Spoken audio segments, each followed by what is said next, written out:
right, welcome everyone to our meeting of March 17th. Would anyone care to lead us in the pledge of allegiance? Yes, I would. Thanks, Terry. Ready, begin. I pledge allegiance to the flag of the United States of America and to the republic for which it stands, one nation, under God, indivisible, with liberty and justice for all. Thanks, Terry.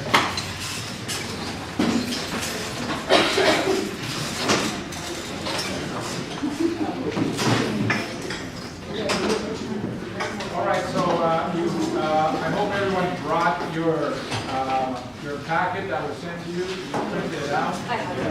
There are a couple of, there are some copies. There are some copies for the senators. Hope we can get one. All right, so first order of business is the approval of the minutes. May I have a motion to approve the minutes? Okay. Dan approved and Mr. seconded. All right, does anyone care to make any changes to the minutes? All right, if there's no discussion, all those in favor of approving, excuse me. We have a law, an amendment that came down that I'm going to read to you, which is going to affect the way we run our meetings, our votes. This is SB 751, Amendment to the Brown Act, promoting greater transparency in public agencies. On January 1st, 2014, SB 751 will go into effect, requiring the legislative body of every California local agency to publicly report any action taken and the vote or abstention on that action of each board member present for the action. The purpose of the legislation is to promote greater transparency and improve public accountability, which means that from now on, when we take a vote, I will be calling out every individual's name. You'll say yay, nay, abstain, and Dan is going to be recording the votes. Okay, so our first vote will be to. So our first vote will be to approve the minutes. And so here we go. Early Douglas. Pat Rose. Yes. Again, Gordon. Yes. If it's unanimous, I don't think you need to call me. Well, we have to call them out. You actually don't. You have to record it. Okay. All right. Well, by the You way. can go by the. Okay. So all those in favor say aye. Aye. Any, No, if I was to say nay, There then we you go. can call So I consulted with the statewide academic senate on this matter, and what they're saying is that as to whether or not it applies to academic senates, it's murky. It doesn't say. So what I was informed to do was consult with our legal counsel and then see what they say, and then based on that, that's how we should proceed further. But until we hear from legal counsel, we're going to conduct ourselves as if it does affect us. Okay, so the minutes have been approved unanimously. So now you just sign in sheet so you record. Right. But there's a split in that. So please bear with us today. It's a whole new process. First of all, we go to public comments. Pat? Stephanie. Hi, thank you. I just wanted to point out some issues to the Senate regarding the process of appointing faculty members to hiring committees. I know we've seen our agenda today and all of the slew of things that we need to approve. So like many of you, I volunteered to serve on a hiring committee. And like many of you, I chose to volunteer to serve on a committee that relates to the work that I do. When I went to volunteer for the Dean for Instructional Support, the manager that I will work closely with in terms of accreditation, it was not on the drop-down menu yet, so I called and I gave my name and got on the list that way. A couple of days later, I received a phone call from President Cairo explaining that there was a problem and that my name would not be forwarded to Human Resources. When I asked why, I was told that members of the executive committee felt that I had a perceived bias. When I asked about the bias, I was told that there were questions about my relationship with Matt Jordan. When I asked what evidence or reasons led them to this conclusion, Eduardo told me that this perceived bias was based on rumors and assumptions. Eduardo told me that this was a courtesy call because the executive committee would be telling the Senate board about this bias as the reason as to why my name was not forwarded. I'm bringing this up in public comment not because I didn't get to serve on this one hiring committee, but because I think the process needs to be fair and based on integrity. I have an established working relationship with the interim appointee for that position. That's it. And if this is the standard for denying a volunteer, which I don't think it should be, but if it is, then it needs to be applied fairly and consistently. Looking at the list of names being forwarded to Human Resources on today's agenda for all of the positions, this standard was not consistently used. Many of you are serving on committees in which you have an established professional relationship with the interim person. And you should, because it helps to inform the process, and I trust that you, like me, would not have volunteered if you did not feel that you could be objective. In a public comment to the Academic Senate on October 22nd, 2012, Eduardo questioned this very process and highlighted some of the pitfalls of using subjectivity when appointing members to hiring committees. He called for a clear process of deciding who should not serve and for universal collegiality. And I want to echo these same comments to the current Senate. I also want to point out the problems with claiming bias, even if it's a perceived bias, when it is merely based on perception. I'm not sure if the executive board still intended to announce my bias at today's meeting, but even telling me that they were going to, and that the evidence was based on rumors and assumptions, only serves to malign my character. If President Cairo had asked if I would serve on a different committee, I would have agreed. But that was not an option that was given to me. Rather, I was told that I lacked the ability to be professional and objective, because that's what bias means, and I was shut out of the process. I hope that we can move forward to ensure that our processes have integrity and consistency, and that the academic senate promote equality and equity for all faculty. Thank you.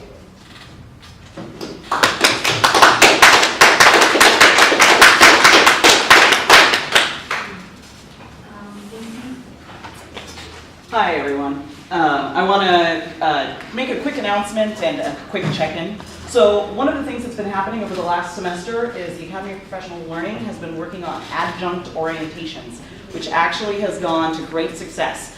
We've helped orient new online and face-to-face faculty. About 150 have shown up, and we've gotten rave reviews about what we're doing.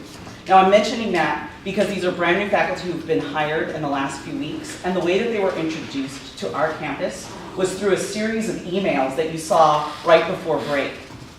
I want to remind us and ask the Academic Senate to take up a policy around how we use mass communication on campus, remembering that sometimes we're hiring new faculty, and that's their first introduction to what's a wonderful place. And I say that because if you've ever had the chance to walk around and give someone a campus tour about the resources that we have on our campus, what's available to students, what's available to faculty that aren't available at any other community college, right? You remember what a great place this is, and we would hate to put our worst foot forward when we're meeting somebody new. And so I'm saying that as a moment to just give ourselves a reminder and to ask the Academic Senate to take up a process around writing and clarifying the rules of collegiality and communication. Thank you so much.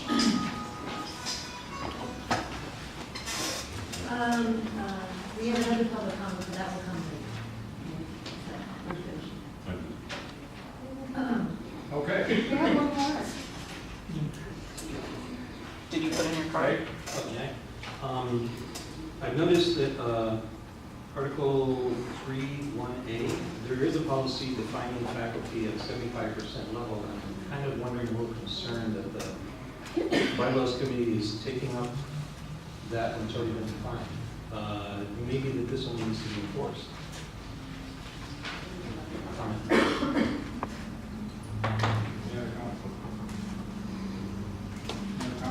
No, not really. moving on to standing ad hoc campus-wide committee reports. We have Danny Hanson of Beacon Rack. Yeah, just a couple of things to announce, and was first one here, but one of the main things that they're talking about is just integrating the plan for the budgeting, and so they're trying to get the BRAC committee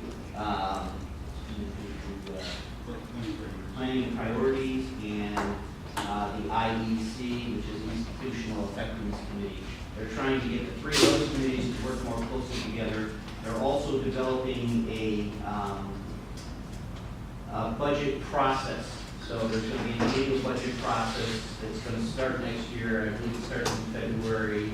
I don't know how exactly they're going to roll this out or explain this to everybody. I mean, not that everybody needs to understand the whole process, but it's going to be a completely different process than they've done before. In the past, they just looked at your department and pretty much you got pretty much the same thing every year. And they're going to completely revise that, how they do that. So I assume there'll be some kind of, and I don't know, do you know how they're going to disseminate that? Sure. Well, so the process is that we want to more clearly tie like evaluation, when you evaluate your programs and you identify things that you need, that when resource allocation happens, those are more closely tied together. And so I would say that, yeah, the whole campus has to eventually understand the whole thing. What was presented to BRAC was just the suggestions that had come out of some committee meetings where those three committees had come together. So really it's kind of still at the planning stages. So that's just kind of where that was. But once it happens, I think it needs, personally, I think it's going to need to happen in small steps. As we move forward, start to do resource allocation requests and get used to that process, and then we build upon that. At least that's what I would suggest to the group that's going to end up, kind of collaborating and creating that particular type of process. So that way we know where the money goes, and it all needs to be transparent so that everything's on the website, so you know why you were denied, or why you got something and somebody else was denied, or why, because we always have a lot of questions about that. So hopefully it'll make the entire process clear and more transparent, but it's just in the creative stages at the moment. So, and then the other major thing that was talked about, at least this last BRAC meeting, it had to do with reassigned time and release time. There was a report given that detailed out all reassigned time. Something like 77 faculty are on some kind of reassigned time. It's equivalent to about 31 or 33 full-time faculty on reassigned time right now. So they're analyzing all that, they're looking at that, and they have a proposed plan to bring it down to, I believe it was around 21 full-time people by the fall, and down to around 20 by the following semester, something like that. So there is discussion and concern about the amount of reassigned time and release time. But we also do have to look at it and find out what the actual reassigned and release time is. So those kinds of discussions are going on. The BRAC meetings are usually the last Thursday of the month. They're from 2:30 to 4 and C217 if you ever want to come. They're really interesting. Lots of good information, yes. Was there a dollar amount given for the reassigned time? Was there a what? A dollar amount attached to the reassigned?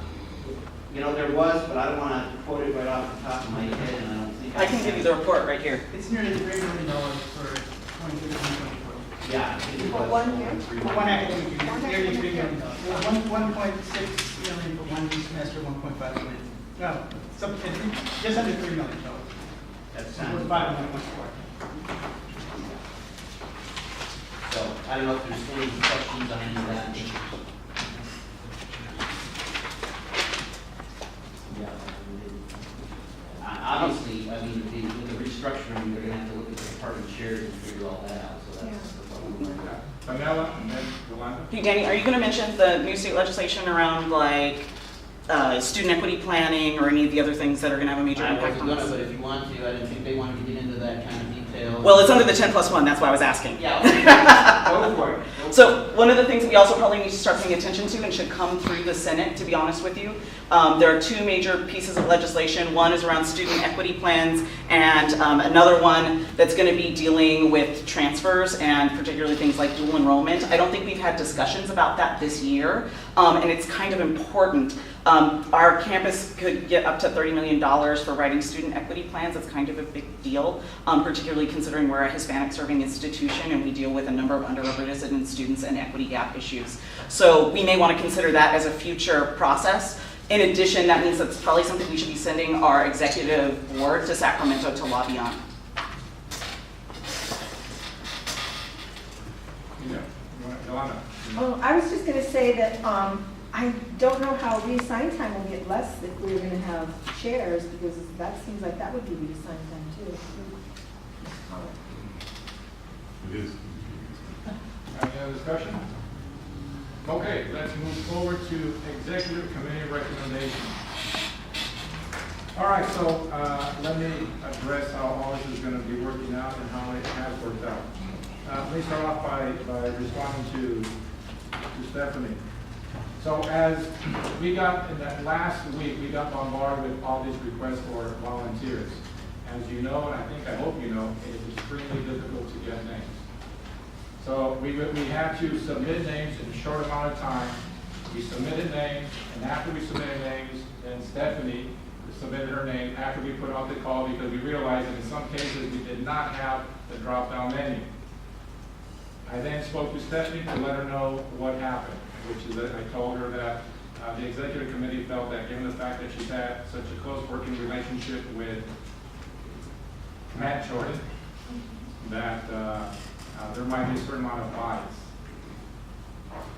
I felt it my responsibility that, whereas I might hurt her feelings, it's better to be truthful as to what's happening. And I also made it very clear to Stephanie that I went to human resources to find out about the problem about having so many people, or the placement demands situated on the Senate, especially given the fact that so many of these positions nobody was volunteering for. So it was suggested that what we could do is put our names in there as placeholders and then have the Senate vote on these names. So whereas Stephanie's name was not submitted, I told her that we're still going to have the names of all people that applied and have the Senate vote her in if the Senate decided that that was appropriate.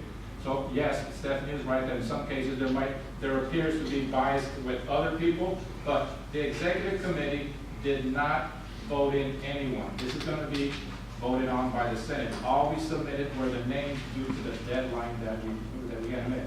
Because as far as the administration is concerned, if they give us the opportunity to submit 3 names and we submit 1, 2, or none, they're going to move forward. They're not going to wait until we provide these names. So I felt it was my duty, my responsibility to Stephanie. We've always had a good working relationship, to inform her of what happened and why it happened.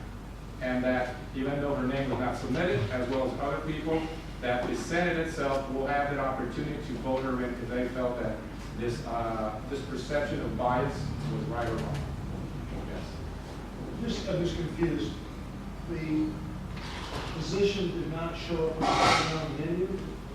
Is that, that and other positions. There's about three positions that got, for whatever, got lost in all these demands of 13. Then how did people apply for that hiring committee? Because once the menu came up, then the people applied. And that you're saying that Stephanie's timing was subsequent to the menu coming, appearing? I'm just confused on the. Okay, so here goes. So the timing is as follows.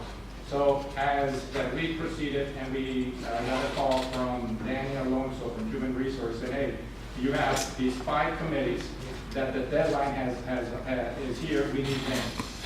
So then we started searching for names. And then Judy said a while ago, we do not have a drop-down menu for this one, and others. So at that point, we then put out the drop-down menu after the names have been submitted to Human Resources. After what names? What names? The names that we had, when I found How out, can you have names if you don't have a drop-down menu? okay, so, as a president, I started walking around looking for faculty to apply for a position that needed to be filled that day. I could have either A, put out the menu, and maybe nobody applied, and then submit no names, or walk around, find faculty, ask if they want to participate, which they did, submit the names, And then at that point, when I found out that the menu did not exist, if you are aware, there's been, for the past month, various drop-down menus have been created. Very few faculty have submitted. So what I'm stating is that I was not aware that some of these drop-down menus had not been created. Anela, Stephanie?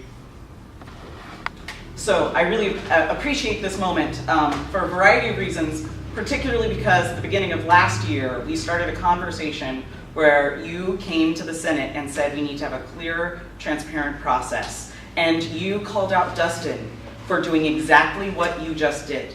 And I'm a little shocked by it because you tend to be a man of your word. And so it seems to me that you would have done what you suggested Dustin do, which is 1, mandate that they push back the hiring times, or 2, that you send out additional campus-wide emails to folks to be able to apply. I'm a little shocked that you didn't take that time, that you just kind of walked the halls. Well, first of all, thank you for that compliment.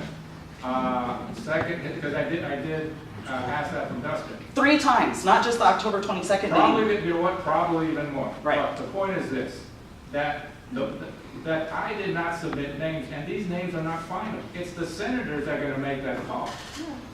I mean, that's the bottom line. The senators are making the calls, not me. Or not, I should say, not the Senate. Yes, the executive. You did say that your name would be a placeholder, but if you look on today's agenda, there are no placeholders for that position. There's nothing in bold. So Okay. we're forwarding those 2 names. And the second thing is that this particular position doesn't even close until May. So why is that deadline? I was clearly the first person to submit my name. Right. And so I'm not sure why this has a strict deadline because it doesn't even close until Well, May. you just added to the mystery of everything. The college has hired 2 hiring consultants. They set the deadline for applications for those that want to apply for the job. But the deadline to submit names is a much earlier deadline. So that's the answer to that. It wasn't a deadline that I was saying, it was a deadline that I was given. And we cannot tell the administration what to do because they're still going to move forward. Unless Matt, Stephanie, Chris. What I remember is I got an email campus-wide to apply for hiring committees. There's always some email, either it was from Judy or from you, and when I get those, I look on the drop-down menu, and if it's there, great, but if it's not there, I expect, well, it's going to be getting there soon, and sometimes, in the past, I might have called Judy and say, hey, where's the drop-down, and she'll tell me that, well, she put the request in through the, computer services, and they're the ones that have to do it, so it's kind of out of their hands at that point. And I think Eduardo is a man of his word, and I remember hearing the conversations from last semester for more transparency, and therefore this semester we have this drop-down menu. I mean, that's brand new. We never had that opportunity before. So thank you. Matt, Stephanie, Chris. Yeah, I was just wondering if you rejected anybody other than Stephanie for these very hard to fill positions? We didn't reject anybody. That's just the point. Nobody was rejected. All these people are going to be. The discussion about the bias against Stephanie Uh-huh. not being on that particular hiring committee, I'm wondering if anybody else was also not told, yes, go ahead. No. So just Stephanie. Correct. Thank you. Stephanie.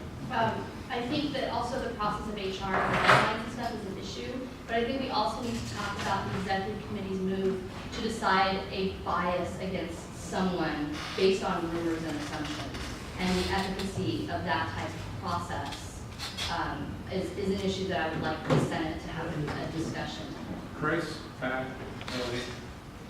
Well, I think we're all feeling a lot of pressure because of the changes that the administration is pushing forward now.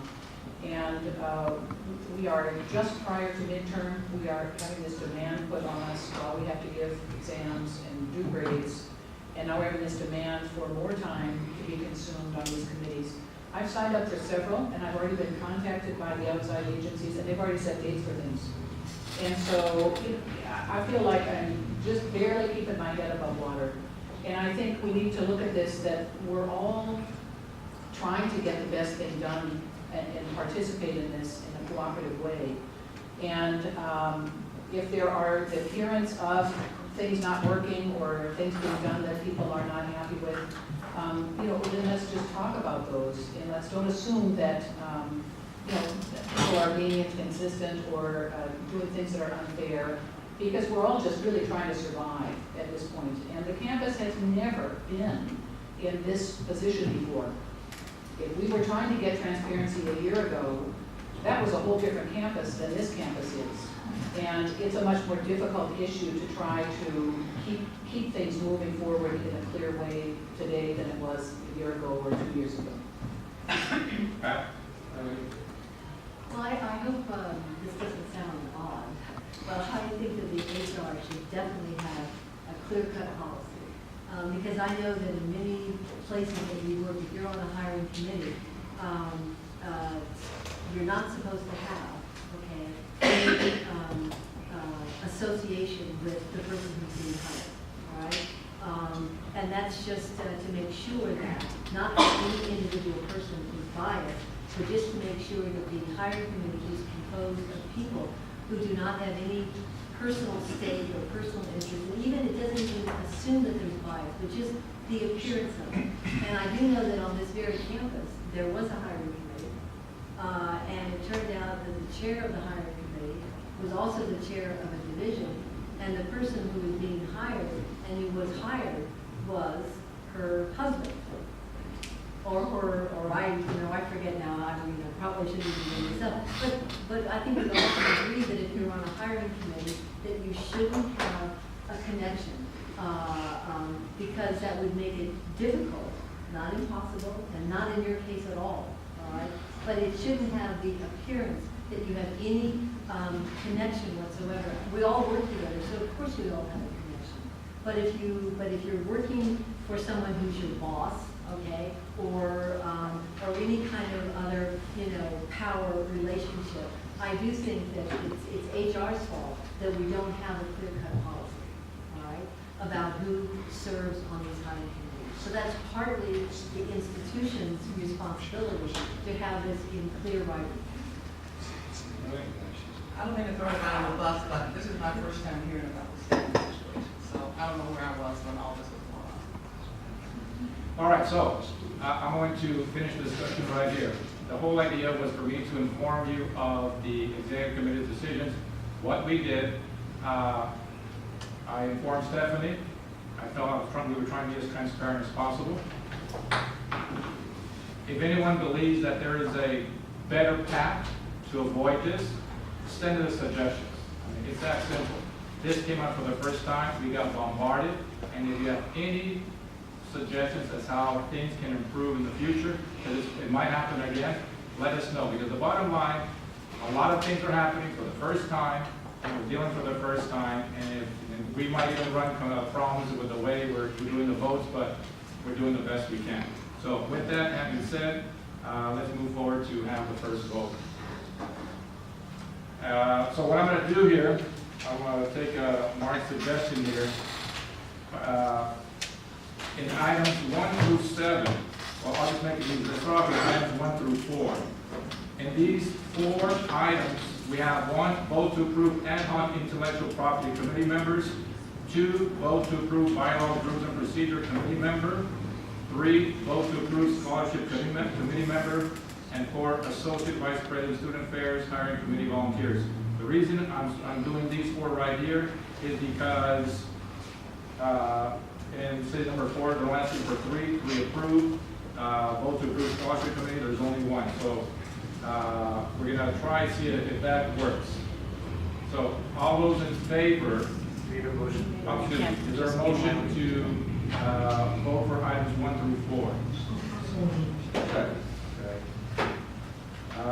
So all those in favor of approving the members 1 through 4, say aye. Wait, there's more for discussion.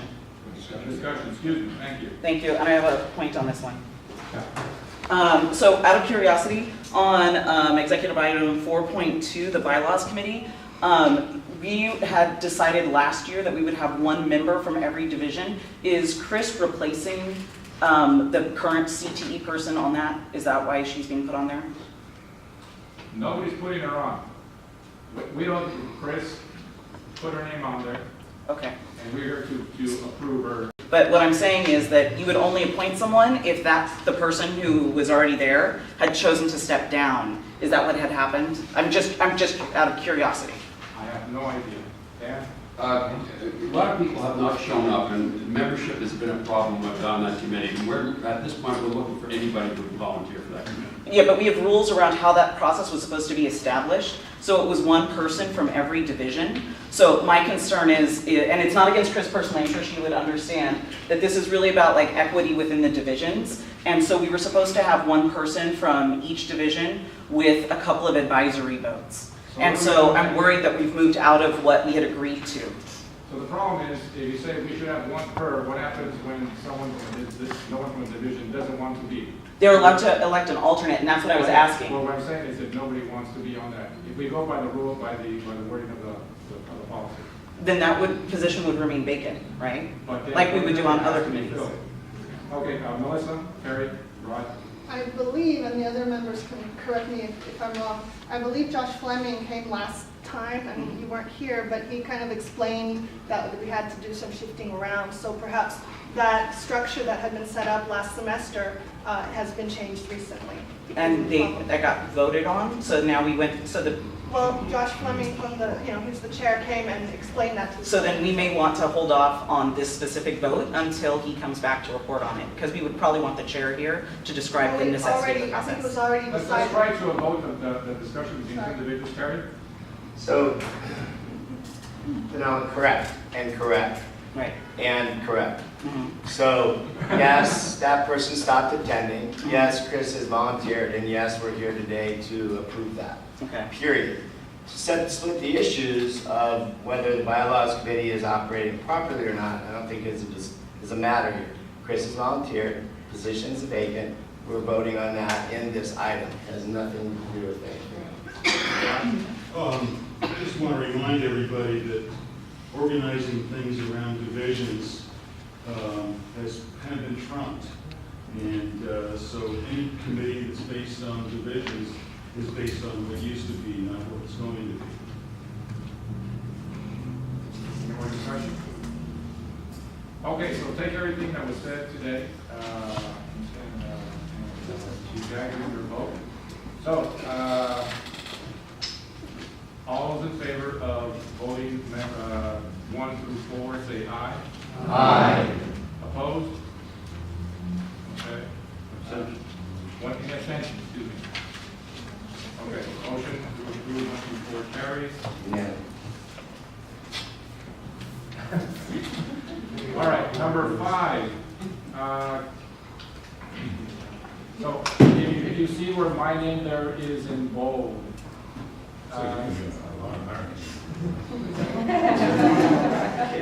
We should make him do it. All right, so okay, who does not have a packet of the list of names? 1, 2, okay. All right, so you see that as Julius is passing them out, you see that there are some names that are bold. For example, number 5, my name is there. I currently am a placeholder. If no one else volunteers and I voted in, then I'll stay in. But it said if 2 other people volunteer, I will gladly remove my name. Okay. So if you vote me in, I want you to keep in mind that it might be temporary because if other people volunteer, I'll let them take my place. Manny? I was just saying that you're looking for 2 volunteers for number 5, right? I'm looking for 2 volunteers for And number 5. Well, anytime right you now, have more names than you're looking for, it says volunteers and then there's additional names, is that correct? on this one right here? No, on 7, 8, 9, and so on. Oh, I'll get to those right now. Okay. Yeah, I'll explain those right now. Let me take these one at a time. Okay, so all those in favor of voting in those 2 faculty members for controller hiring committee volunteer, say aye. No, we get motion. And a second, and a And a second, right. Okay, thank you. Motion to approve these names. Mark? Number 5? Yes. And we're number 5. Okay, so Mark Dine, we voted for one before right now. That's right. For number 5. And Mark Dodge, motion, and then early second conference, Mark, with second. Discussion? Yeah. Yes. You just said that if you're voted in, then you'll, and someone else volunteers, you'll let them do it. Does that mean circumventing a Senate vote, or are you gonna bring it back to the Senate to replace Then it? it will be, then we'll have a retroactive vote. So that's, we meet again on Monday, following Monday. So if 2. So you're not gonna be appointing anybody in your stead? Correct. Yeah, let's suppose, right now we have 2, Julie and myself. We have 2 right now. If we vote us 2 in, and then by some fortune, 2 we have 2 additional faculty, I'll let the 2 faculty step in and I'll remove my name. But if there's only 1, that'll keep us at 3 and I will remain there. But when you say step in, you mean a Senate vote, right? Right. Okay. Right. So you're completed for 2. So there's only 2 faculty approved, we need 3 faculty members. For every single position here, we need 3. Do I hear a motion to, that someone wants to volunteer? Sure. Can we volunteer someone else? Student life. Okay. All right, okay, you know, we just volunteer. Okay, you want for something else, you volunteer for something else? motion. Okay, so let's deal with it, okay, so, all those, okay, so discussion, anyone else? This is just on 5, right? This is just on 5. Okay, end of discussion, all those in favor of approving the 2 names for controller hiring committee volunteers, say aye. Aye. All those, any opposed?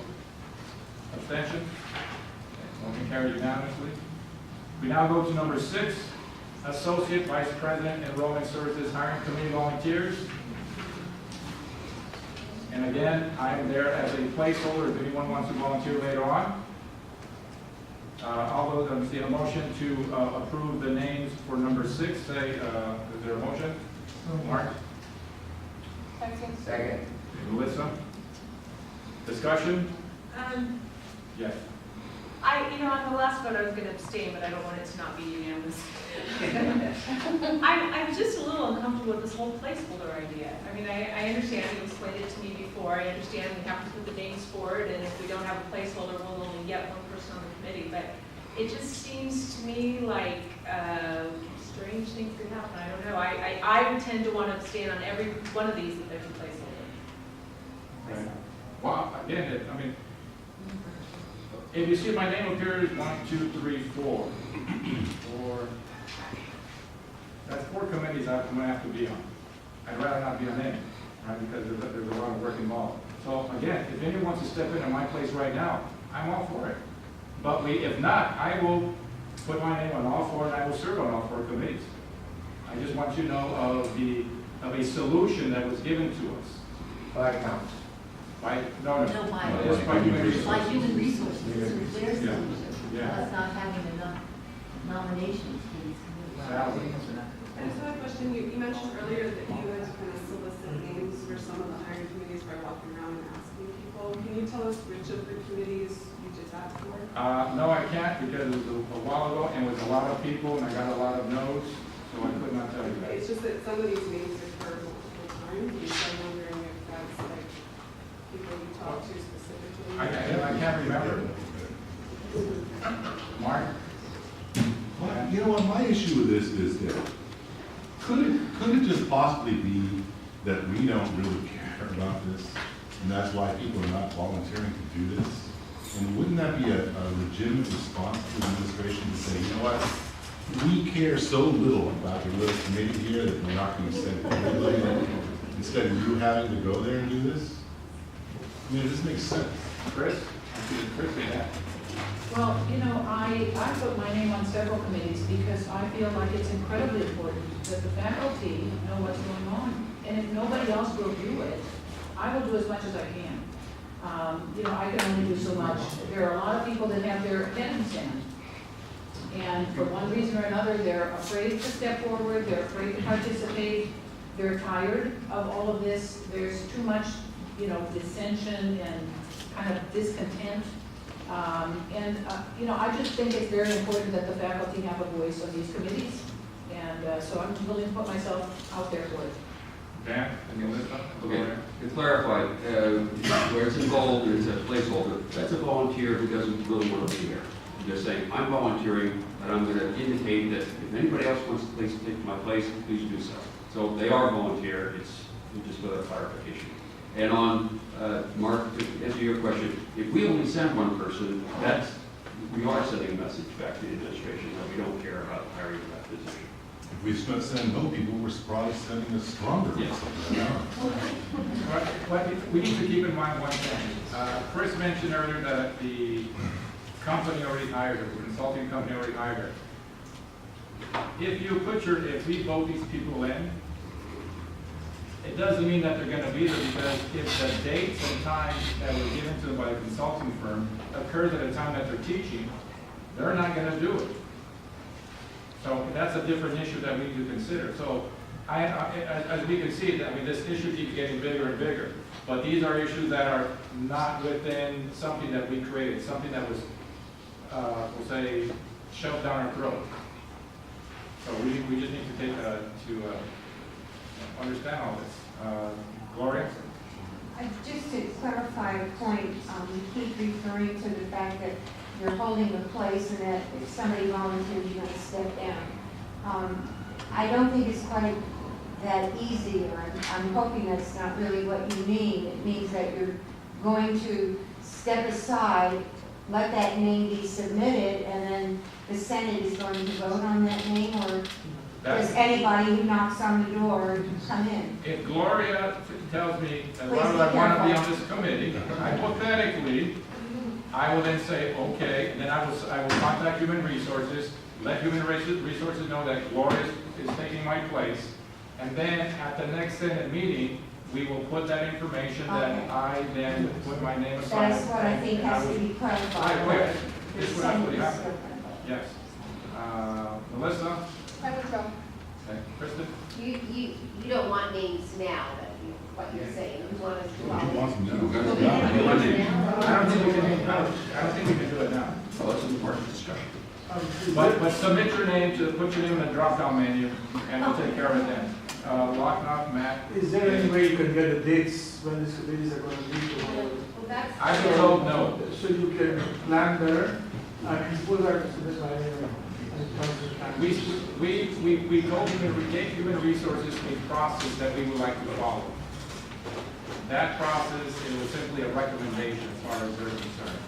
The consulting, these outside consulting firms are dictating when these groups or these committees are going to meet. Yeah, but can they not provide a list of dates? They have not done so. Chris, have we provided a list of names? No. And actually, I got an email at 8 o'clock in the morning, and then I got another email at 12, and they had made a decision in that time about when they were going to schedule these meetings. And I was in class, and so I never even had a chance to read that email. Well, there was, Pat and they were saying there was a doodle poll. Well, I had to say, Mine did not have doodle poll. She just sent an email that said, can we meet one of these times, and then they decided without my input, because I didn't even have a chance to respond. So, very clear. It seems to me that this is a great way for the administration to do whatever the hell it wants. And that is, we're not going to give you an opportunity to tell us when you're free, so if you're not free, too bad for you. And we're basically looking at a very slapdash way to throw all this together. What I'm wondering is, I don't know if this has been really thought out. I'm sure you all have thought this, at least some. Is there anything that we can do besides this slapdash, put some Band-Aids on it, bog you down with a bunch of committees? Is there anything we can do to slow this process down, to do it the right way? I mean, I know you said you can't tell the administration what to do. I get that. But it seems this is a great way for them to accomplish whatever they want. Is there any way we can assert ourselves, as we talk about cramming that down our throats?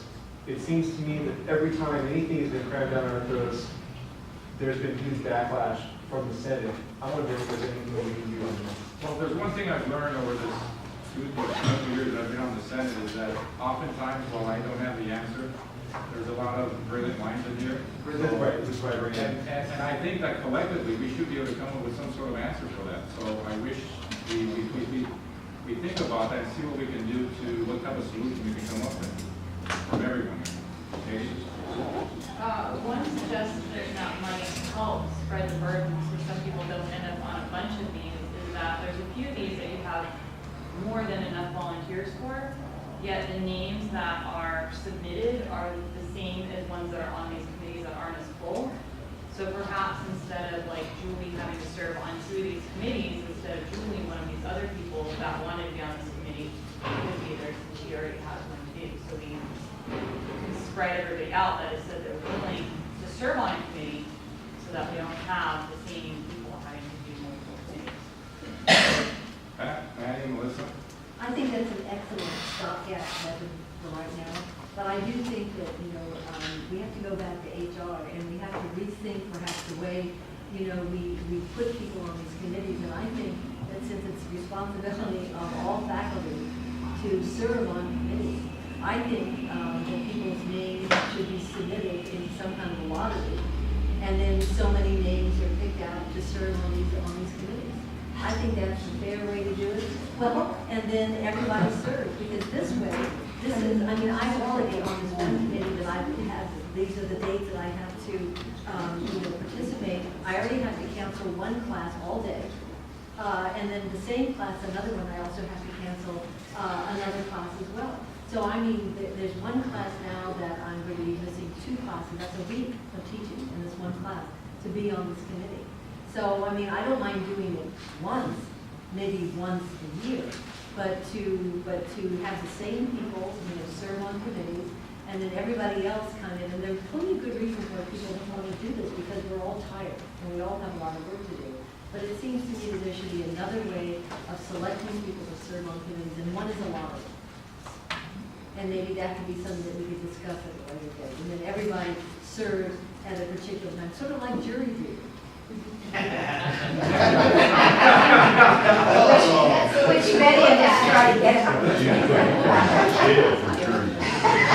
I'm going to suggest that we table the discussion on the process to another time and vote on the agenda that's on the item that's on the agenda.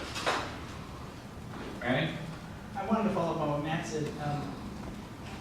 I think that, I don't know if it would work. I don't think it would work, but these hiring processes are falling under the purview of the superintendent president.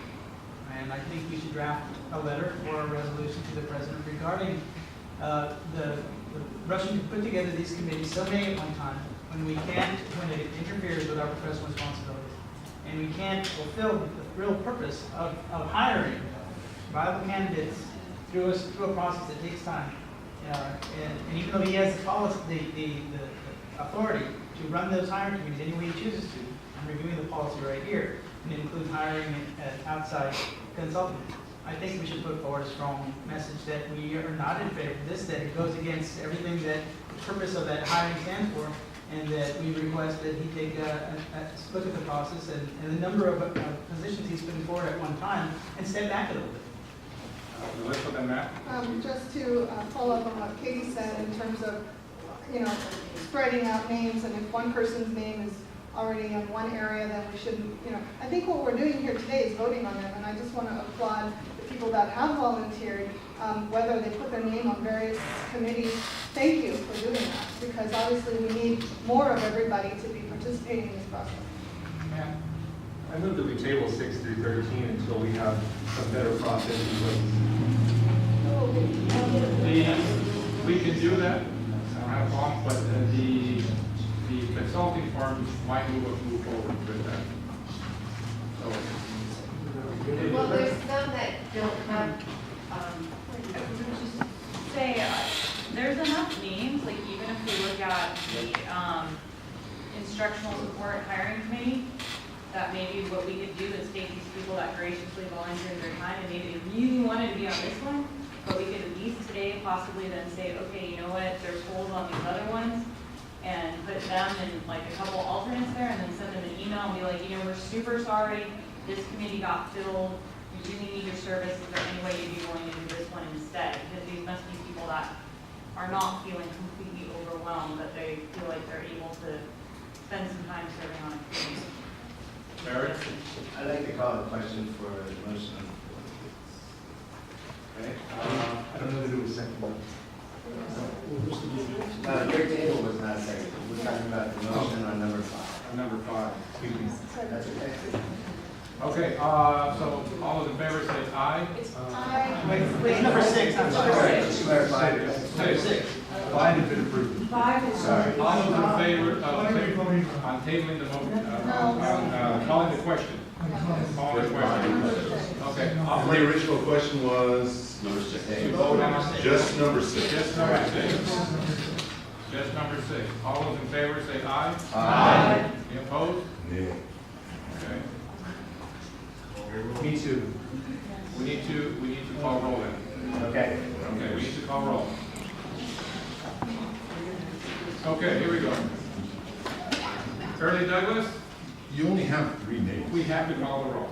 I'm sorry, that's the way it is. We have to call the roll. Early Douglas? Say, you did the names. We all know it's your fault, Mark. There's no reason you have to call the roll. You just write down the name. I gotta follow Does it say it has to be done by roll call? No, it has to be. We have to call up I have to call every single name, and if any of you have gone to the board of trustees, that's exactly what they're doing. It has to be done. Each name has to be recorded. Okay, so Early Douglas, This is calling the question. yeah, we're voting on calling the question. Early Douglas, Pat Rhodes, Yes. Dan Haley. Yes. Mark Dodge, Aye. Ani Dodge, Yes. Danny Hammond. Yes. Chris Pilon, Aye. Dave Hewitt, Yes. Jason Norris, Yes. James Aragon. Tomas Rojas. Yes, excuse me. I didn't know better. Robert Woodchild. Absent. Manny Pereira. Yes. Gloria Horton. Yes. Krista Walter. Yes. Blanca Rodriguez. Kristen Hyatt. Yes. Lachlan Prasad.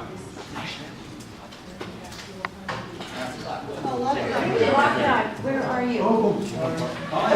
Yes. Say yes. Oh, no, No pressure. Exactly what I'm saying. We're voting on calling the question.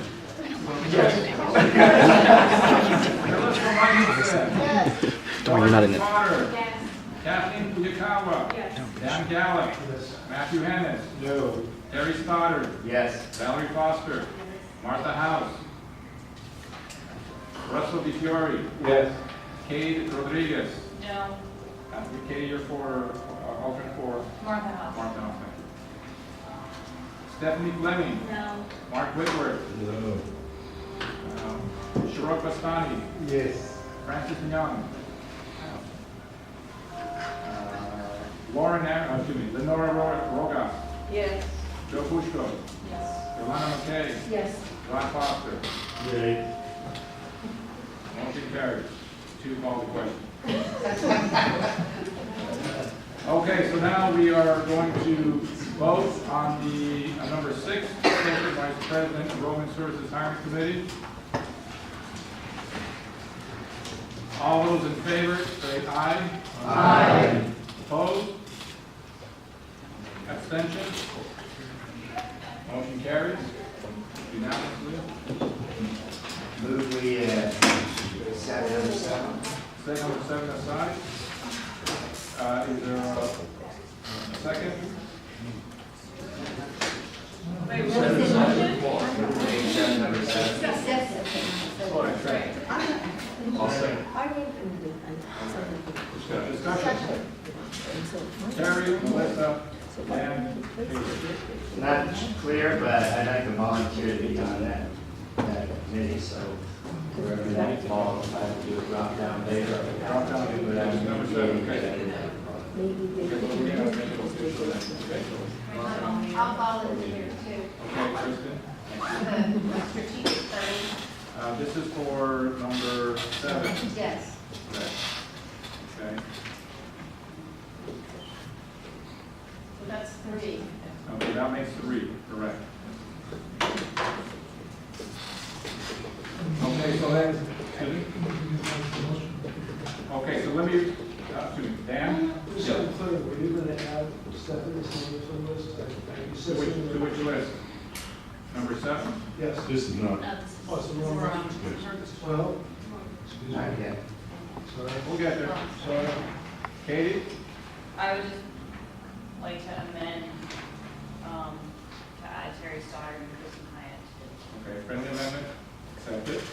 Okay, so the motion on the floor right now is to accept the names Chris Long, Harry Carter, Kristen Hyatt to the Associate Vice President, Strategic Plan and Innovation Hiring Committee. Volunteer. You need to remove those other two. That's all.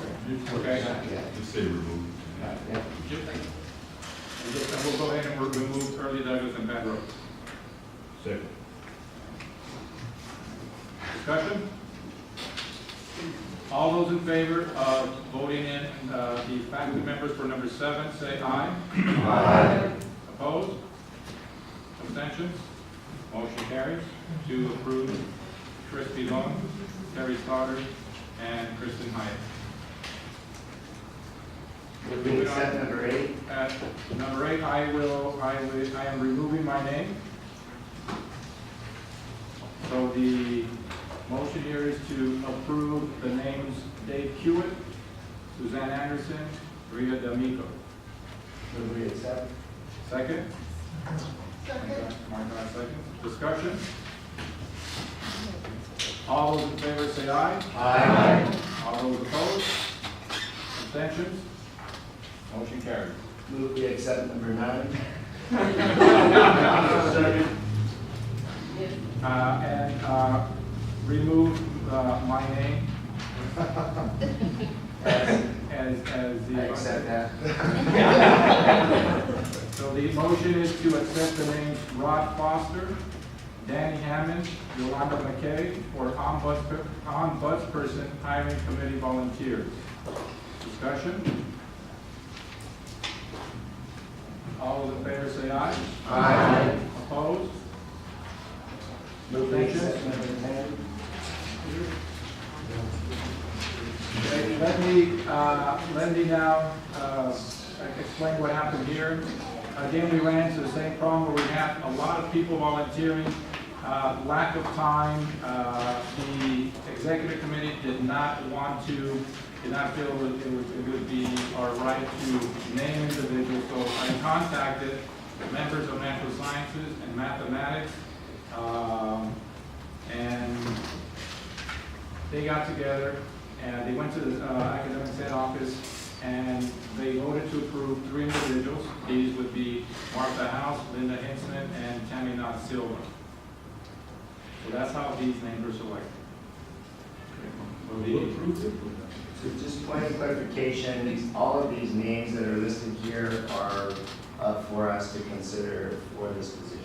That is correct. All these names, all those names there, all these individuals submitted their name to be considered. Given the fact that that we needed to submit the names, and we did not know who to choose, I then contacted individuals. They came to the academic senate office, and then they chose those 3 individuals. So we can either A, vote to accept their decision, or we can decide who we want to be representing faculty for the Dean School of Science and Mathematics. Matt. I just want to clarify a little bit. When he says people, what he means is that he invited senators who represented math and natural sciences. We looked over the list and we put forth the names that you see here. So these are the recommendations of senators in this school. Thank you. Dan? I move that we accept the 3 recommendations that came from this division. Second. Discussion. Gloria? I really would like, if there's so many names here, I'd like to have a little time to consider these names, and I'd like to go back to my division and get a little guidance of running these names past the people in my division to see what they might want me to do. Okay. Matt, Chris, Dan? We're all a part of the same school. That makes a lot of sense. What I'd like to let you know, our thought process a little bit was that it might be good to have folks who are in this school select the dean that represents, oversee the school. And that's why it was kind of kept in-house, so to speak. Thank you. Usually they have one person. Chris, Dan, Terry? I think we should accept the recommendation of encourage these other people to participate in some of the committees that need help. If they were willing to do this, maybe they'd be willing to do one of the other ones. Dan, Terry? I withdraw. Terry? I just kind of want to add to it, you know, in the past, I don't know what other divisions have done, but when we've chosen a division dean in math, you know, we spend a couple meetings just trying to decide from within the division who we would put forward. So when I found out that they were going to make this hiring committee and, you know, us as a whole Senate was going to put in our 2 cents, that made me a little uncomfortable because it was a change of how we've done it in the past. And then when Eduardo contacted me and he said there's a rush on the deadline, the 4 of them have to make the decision, I thought that is so different from the way we've done it in the past. So I can understand if, as the Senate, you feel like the decision was taken away from you. I'm at least glad that we got to have some input on it. So Mark? I would just like to point out that this idea right here kind of feeds the whole perceived bias thing. If you're gonna go back to the division and say, who do you want to be on your own hiring committee for your dean, that is a perceived bias. Dave? You want to vote on this and move on? You're calling the question? Calling the Yes, question? he's not calling. That was earlier discussion.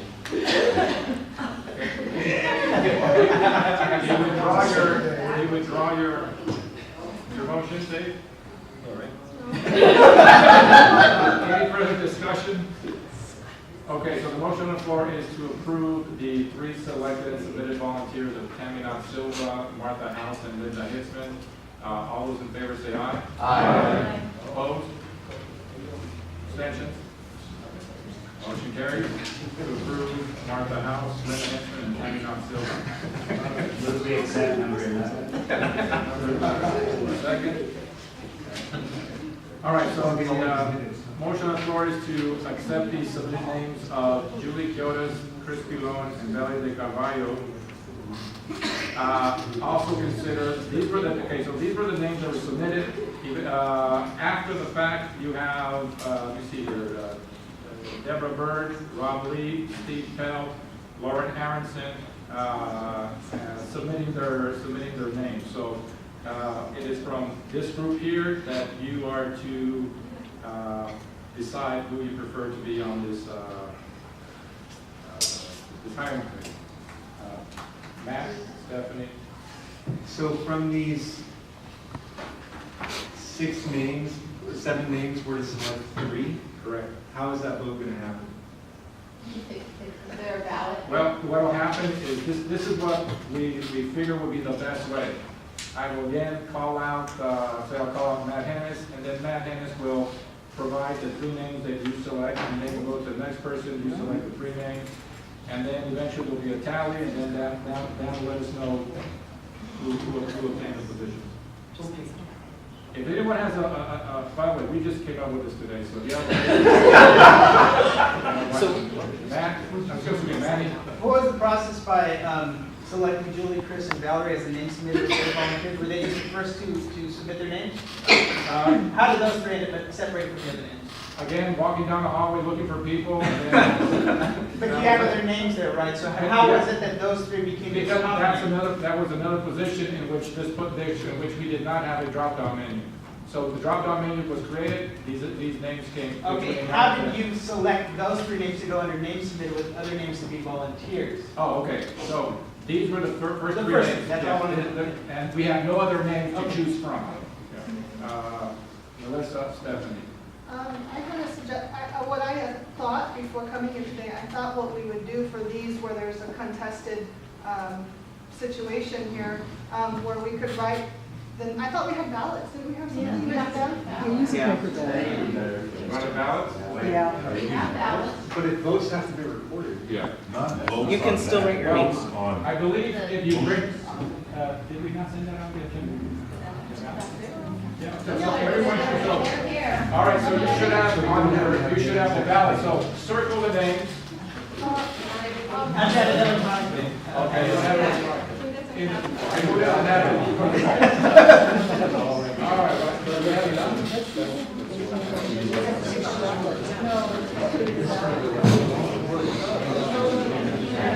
Who voted for whom? So on your ballot, please write your name and then circle 3 of those names of the volunteers. Circle those that you wish to be selected. Manny, Russ. Oh, no, I'm waiting for it. Yes. For number 12. And 12 is for the instruction support hiring committee volunteers. Actually, it was to submit 3 names. To submit 3 names for 12, excuse me. What does that Who mean? seconded it? Well, it's what we just did. Wait, we are submitting 3 names for each of these, right? Yeah. We're submitting 3 names for 11, 12, and 13. Yes. So is this an after the fact motion or? Retroactive. Oh, okay. Okay, Confused. It's legal stuff. okay, so it was seconded discussion. Lenora, Dan? I'm confused about what we are doing. Are we tallying the names here and then voting on the winners of those tallies? Or are we just assuming whoever wins the tally is on without the Senate voting on the names that win the tally? This is what we're doing right now. The ballot that you had, this is your vote for 3 individuals on either 11, 12, or 13. Right. Dan is going to tally these votes. Right now. Right, well. No, all right. And then he'll announce the winners of the winners? Of the votes. And then we'll vote all of the Vote to approve those 3 names. Okay. Okay. Thank you. Dan? Yeah, out of greatest respect for Melissa and Charlene, their offices are right next to mine, and they're right for the building. But I just have to comment on number 12. These 2 are office mates. They're good people, they're great people. But this charge of bias leveled against Stephanie, it's still outrageous. Here is a couple of office mates, good people. But I'm sure that working together on the committee, the charge of bias can be leveled against them, office mates. And I just find this dissonance here, the whole posture you took with Stephanie, hypocritical when I look at the list as well. I just wanted to make that statement. I'm curious over this. And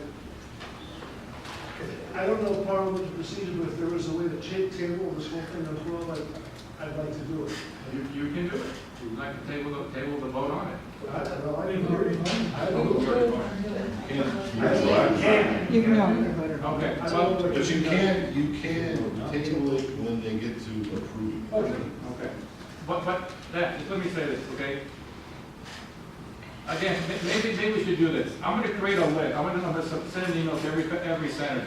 And in this, I'm going to ask you, if you want me to contact you when we run again to the next rush to be on a committee, I will make that call. If that's what it takes, because again, this happened when's the last time that this type of that we had, okay? So we're ready for this problem. We're trying to do the best we can. And you know, if there were errors made, let us know. We'll fix the problem next time. But give us suggestions to fix the problem. I've got one. Last spring, right before we went to summer, we put together a hiring committee pool that we were going to pull from in case we needed to hire over the summer.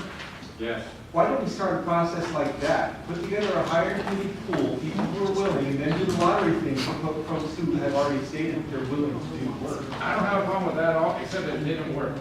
Because all the people that we contacted, they were on vacation, or they could, but only this part of the week, but not that part of the week, and it was a miserable failure. I will say, however, that my discussion with Human Resources, I found out something I did not know.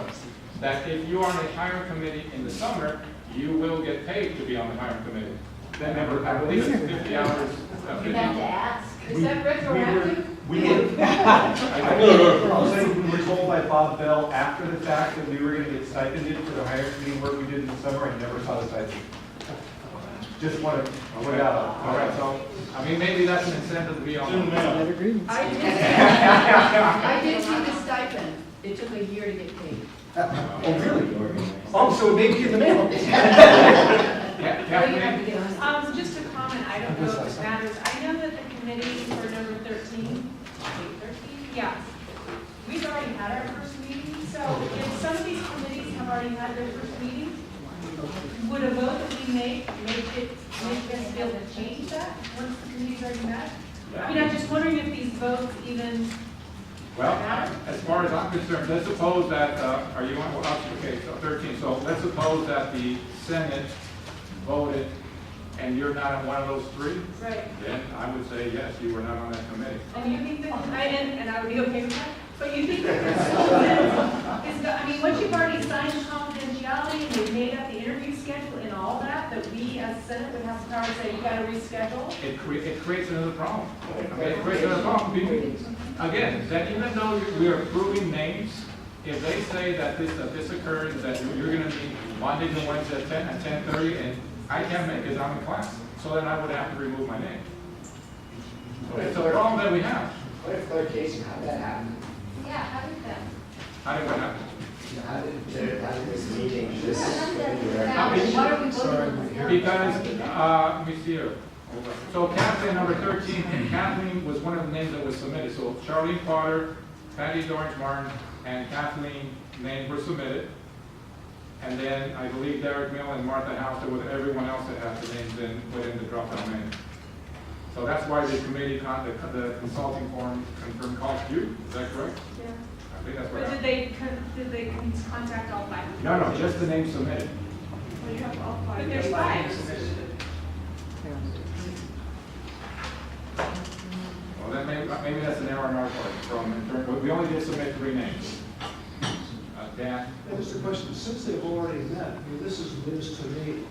Me too. And that would have affected my vote. I'm sure it may have affected other people's vote if they know these people have already spent time, commitment, et cetera, to this process. It seems foolish to all of a sudden now redo it. I mean, I'd like to know who was there at the meeting, and I don't know if anybody else feels this way, but I'd like to congratulate them and to confirm. Unless they don't want to. Well, Kathleen was at the meeting, I don't know. I mean, I should tell you who was there, but I just think we're back to the idea that this process is really. So we go back, if we look to the fundamental problem is not the Senate. No. We're not the problem. It's administration, it's human resources, it's the way all this is being conducted. I wonder if we could, I know this is probably not the time to talk about something, but I wonder if we could at least come up with to ask them that we get a certain amount of time. You know, like, if we're going to interview somebody, we always have to give a week between the time we decide who's going to interview. Why can't they give us 2 weeks to come up with a committee? That's what our problem is. Our problem is this is crazy. Well, I'll put that on the agenda for us for next week, and we can discuss this. But I'd like to know what the same question is Dan, because that would have influenced my vote. People that did all this work to go through the confidentiality. I would change my vote. Well, what we can do is when Dan reads the results, we don't have to approve the results. We can say, well, no. But we need to know who was on it. And then we don't send no one into, next Monday, we would have another vote. Eduardo, Manage to, how many of the 13 positions that we're voting for tonight, names have already been submitted? How many of these committees have already met? I do not know. Or one hand. We should know. I will make that request to Human Resources to find out. Then I will email the senators to find out which committees have already met. Mark? I think one of the things is that I don't think any names should be submitted until they're approved, regardless of what HR wants from me. We should just say, I can't do it until they're approved. If we do that, the committee moves forward, and then if you were not part of that The initial, committee can just move forward with no faculty on it. I'll let the Senate decide that. Oh, yeah. No?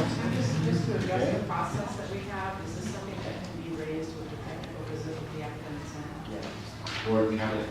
Okay, we'll address that in vote. Usually put this on the right? Okay. I would just like to suggest, before we bring it up with the technical visit, we ought to at least bring it up with our administrations first. We gotta let them know that this made our process not work well, and Okay. see what they think of that first. All right, so let's move on, while Dan's doing that, let's move on to the information item. And when Dan is ready, we'll interrupt the discussion to hear the results of the vote. Okay. All right, well, hold on a second. A motion to move item number 4 to number 1. So moved. So move second. I second. All right. All those in favor of moving item number 4 to number 1, say aye. Aye. Any opposed? Okay, motion passes.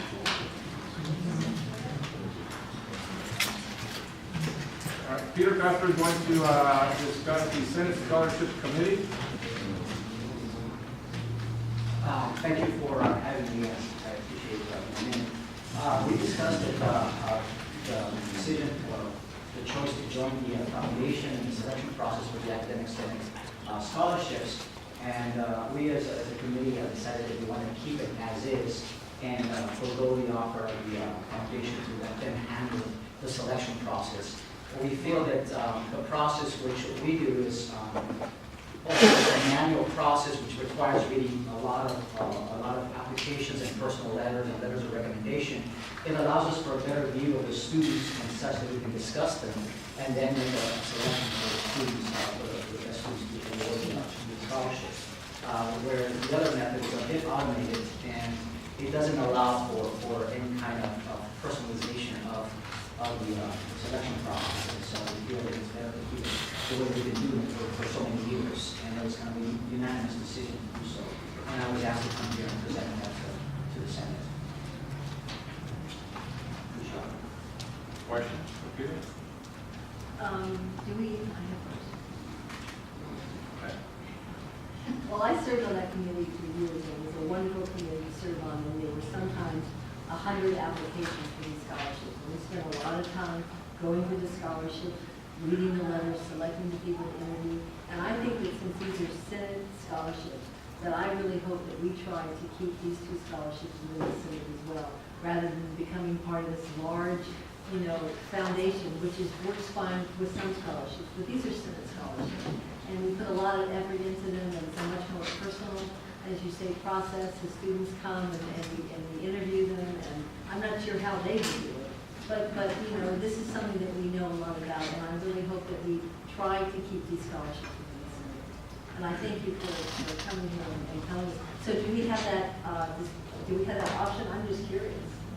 So they came and asked you, do you want to bring these 2 scholarships within the foundation, or do you want, or do you want to keep the process the way it is? We want to keep the process the way it is. No, I know you do, but did the foundation come, how did it approach? I'm not exactly sure. I mean, the foundation approached the chair of the scholarship committee and then offered to do this. Basically, to try to streamline, the process. But the problem with this that process still has some bugs, and it takes away all the concentration of the selection process. Katie? And then Gloria? I was just wondering, in terms of the process, and I'm not sure what it's called into, but could we still make that we could digitally submit the letters of recommendations? That would be phenomenal. Well, the thing is, I know I wasn't the only one running into Judy come here. well, that's not the bigger issue. It's the process and I applied for the foundation grant, and I had to go through that process. It's still very clunky, and even if you submit the letters of recommendation and the students submit their personal statements, the way it's set up right now, you can't go back and review once it's been decided. So sometimes we have a debate between 2 students that weigh it out. So we pulled their file, we look at the letters of recommendation, and we look at the personal statements, and then try to make a decision. And the way it is with the computerized system, there's no going back. So, and it has some bugs in which the last scholarship, I forget which one it was, when the student students applied, it didn't have a cutoff in terms of the, well, it did have a cutoff of 2.0 in terms of the GPA, and so there was like over 1,000 students applying. Well, I understand that students should apply. We're doing a scholarship, so there has to be a narrower margin of GPA, so things need to be fixed before it can be streamlined like that. Gloria? Well, as a past recipient of the Senate scholarship, I'm eternally grateful for people who helped me get a better education. I'm somewhat prejudiced. I'd like to see it stay the way it was. Chris? Do we need some kind of a resolution to affirm the decision of the by that committee as a body? Yes, we'd like you to give us your approval. I can make a motion that we go with what you suggest as a committee, the recommendations, keep the process in place. I'm second. Second on this? All right, so, motion is to have a resolution made in reference, no? No, I just want to vote, I mean, my motion is that we vote to support the committee and the recommendation to continue the process that they currently do it, which is not going with the foundation invitation. All in favor, say aye. Aye. Opposed? Motion carried unanimously. Thank you, Peter. Okay, thank you for your time.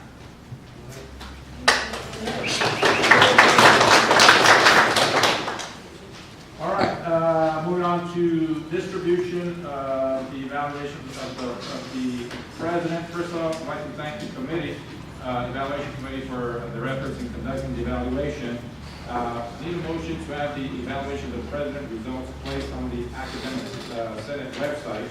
And as you consider this, we're going to put up on the board, projector board. Judy? Who's going to do that?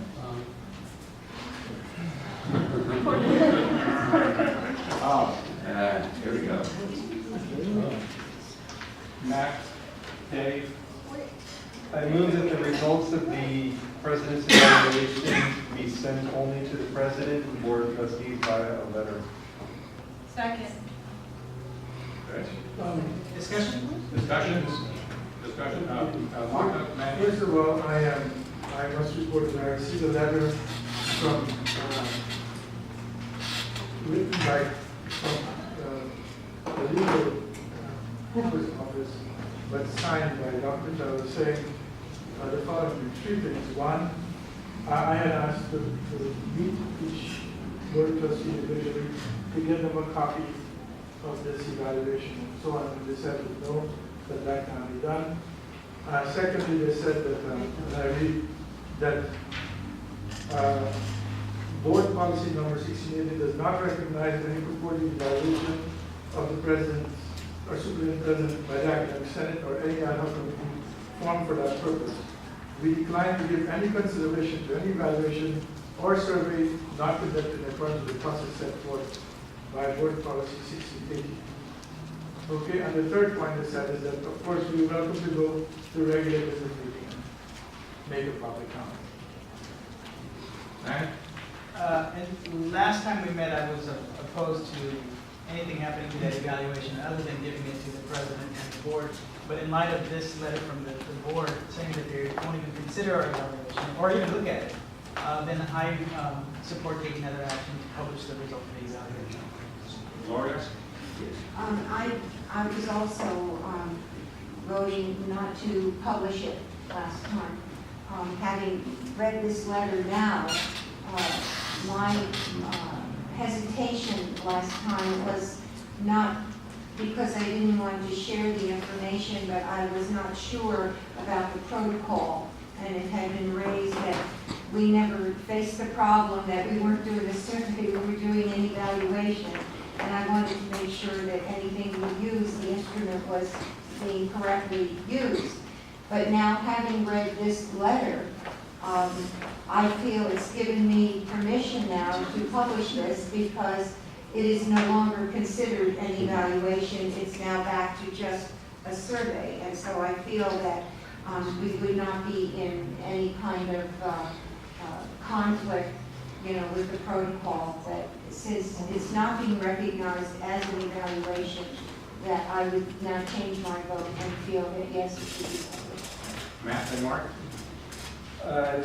One of the issues that came up during our last Senate meeting was that the respondents were told it was an evaluation. So now we're changing it up after the fact. No. That doesn't sit well. Well, I believe it's the board who changed Oh, it. but it's been changed. But the folks who filled it out, had they known the end game, might have filled it out differently. Is my point. We build it as an evaluation. It's not the fault of the committee that issued this, that the board is saying it's not an evaluation, but that doesn't affect the folks who already filled it out, thinking it was an evaluation. Mark? This is a product of the Senate committee, it's public record, and it needs to be published in the usual places. Dave, then Stephanie, and Ryan? The board doesn't decide whether we evaluate it or not. We decided we will evaluate, we voted on it. We decided we will evaluate. It is an evaluation. Stephanie? And then ask for their advice. I was asked to survey my area, and I didn't get a lot of feedback, but the folks who did give me feedback overwhelmingly asked us to just share it with the president and to not make it public. Manny? The members of our constituents who suggested that didn't know that the board basically said this is a valid evaluation. We won't recognize it as an evaluation. I agree with Matt that we did put it out there as an evaluation, and I would like us to table this discussion, go back to our constituents, inform them of the board's response to it, and then ask, based on that, how they feel about publishing the results as a survey, even though it was initially presented as a evaluation. I think put everything out there to everybody. Is that a motion? Nora? Did you move the table? I didn't make a motion. Oh, okay, excuse me. Okay, so the motion is to table discussion until members of the Senate and go back to division and show the letter that Lochner has, get their opinion, and bring that information back to the academic senate. Second? Okay, discussion? Okay. All right, so in this case, I think we're going to need to take a roll call vote.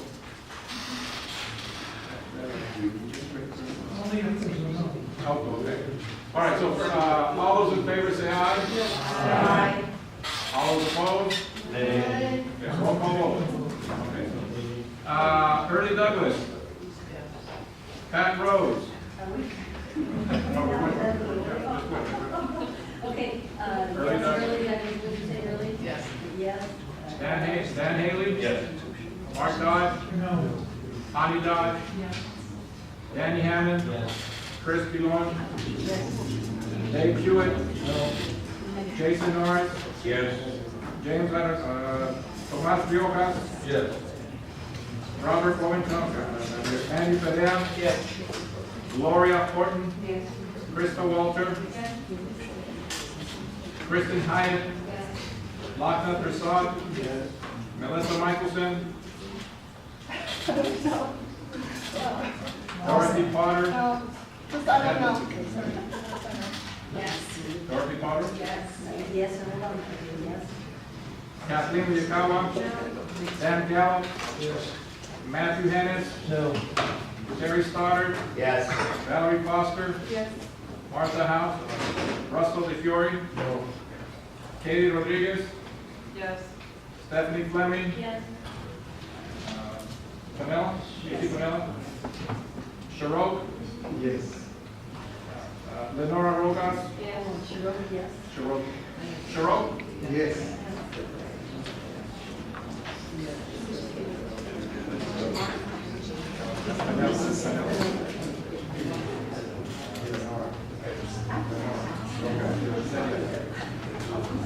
Joe Bushko? Yolanda McKay? Abstain.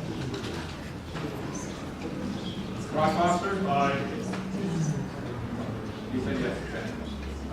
Yes, I need to, Rule 12.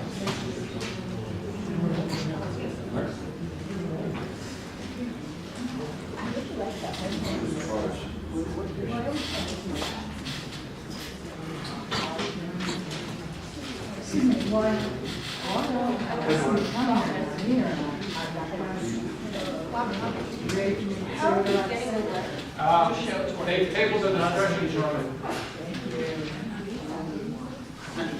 Big time. I'll send a letter to Edward electronically. Okay, so we have.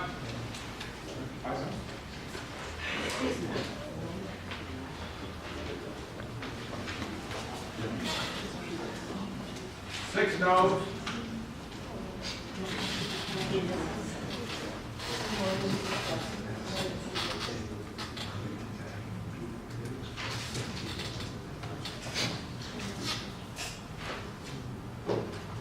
Three yeses. 3 years. 25. Motion carries to table the discussion for the following week. So that means that as senators, we have a week to present this information to your constituents and bring that back to our following meeting. Could we get a copy of that letter? And so Locknut will send it to the academic committee. We will then send it on to academic monthly. One other point I want to mention is that the two sources, right, is the AAUP and also the ACCJC, both say that something must be published. The ACCJC says it's my distribution. The AAUP says, some sort of distribution of information should be made. Okay. So I will receive that. Once the executive committee receives it, we will then forward it to the all faculty. We'll send it to, do you want this letter sent to all academic faculty or to senators? Should we all? Which was it? I forget. Senators? No, all faculty. We may not get to it. Okay. All faculty will receive this, and it'll be the responsibility of the senators to contact as many of the constituents as possible to get their feedback. Okay. Melissa? I personally have sent a poll to my department, an electronic poll. That's how I did it. Other departments might be doing it another way, in the hallways of, by the way, what do you think? How do we know what's going to be comprehensive for this to happen? That's up to the representatives and the representatives to decide, not for us to decide as a body. Okay, Dave, is you? Is what's on the screen relevant for discussion in some way? No, the whole issue's been tabled. Lenora? I just want to clarify, he's not breaking the law by forwarding this letter to everybody else, right? Gilbert's not coming after you. Okay, let's move forward to the next item. That would be Academic Senate letter of endorsement of the BSN degree to Chancellor Harris. So what we did last time is we agreed to write a letter of approval, having the Senate approve offering a 4-year degree. After the meeting, I was told that they wanted a letter with more information, but that letter needed to be approved by the Senate. So all we did, was send out a letter basically saying that on this day, the Academic Senate met, we discussed this, and we approved it, and we're going to be sending a letter once we meet again. So what we're going to be doing right now is discussing the letter that was sent to us by Dr. Moore. Kristen? Well, first, I want to thank you for doing that. I know that it wasn't easy, and it did help, the chancellor's meeting. But the faculty, nursing faculty has looked at this, and they do like the letter. So just so you know, all the faculty, there's no objection. Dan did make some changes. Oh, Manny? I was going to talk about some changes. Right, okay. So if we can all take out the letter that you have.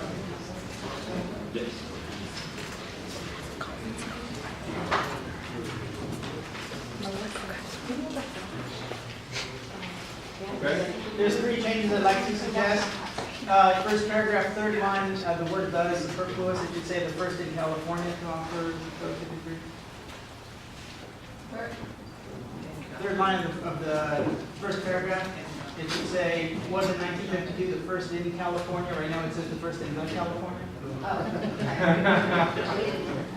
That's important. The second line of the second paragraph, occupation should be singular, not plural. The top occupation, it is the top occupation, not the top occupation. Got it? Third line from the bottom, I don't know if the word college is missing, but right now it says our community will more likely be able to reach that capability and better serve our communities. I wonder if you mean our community college will more likely be able to do that? Sure. So it should read our community. Our community college will better serve our communities. And the final sentence, is one should be changed, it should be plural because you have complex level of health and demands, that's two. So it should be, are two of the main reasons we support. Good to go, Mary. Can you just repeat that last word? Yeah, it should say the increasingly complex level of healthcare and the demands of our clinical partners are two of the many reasons we support them. So those are two Okay, reasons. yeah. Where's the Maddie? Yes. The letters on the screen, Judy's going to provide you with the. Let's take care of it. I'll note this for the future.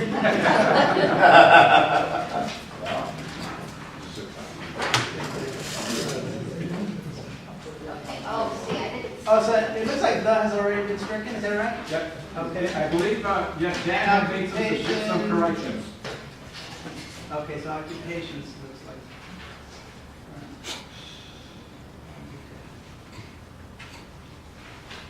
You go 2 lines down, there's a randomly capitalized by in the red. Okay, let me get this first here. After in addition.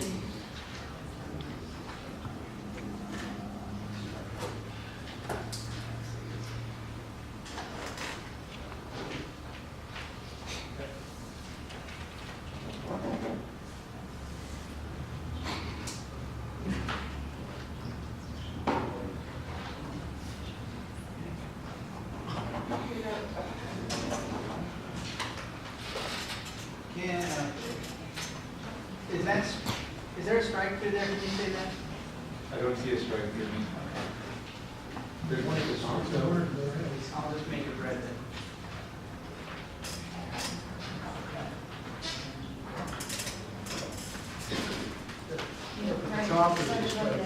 It'd be in addition.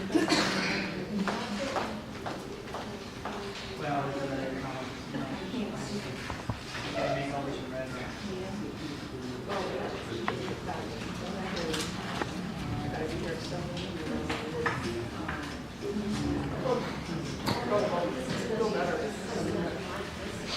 That's way different. It is. There's already been changes made to this. Kristen? Well, I guess I'm trying to read this passage, this read out. Passage of SB 850 would enable California's community college by allowing the community colleges. There's something Is missing. that, what's, This isn't the same letter we had. yeah, it's not.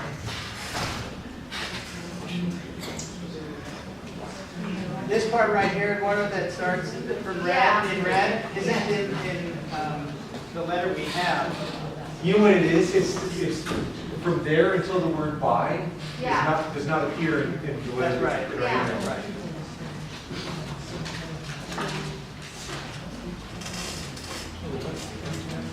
So this part right here. I'm saying it's on the list. The letter that we have. Offer to be a sent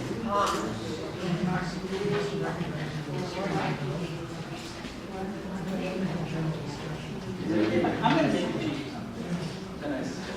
Can I make the changes on this that I suggested? Yes. But this does have a passage that isn't in the letter that was distributed.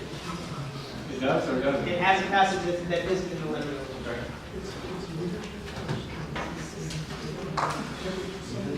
Why were we distributed one letter and then we are being shown a different version of here? Well, that letter I was under the impression that that letter we have there is a letter that changes were made to already, and find out it happened. Who made these changes? Really long, Yeah. it's a Who long wrote the word. original?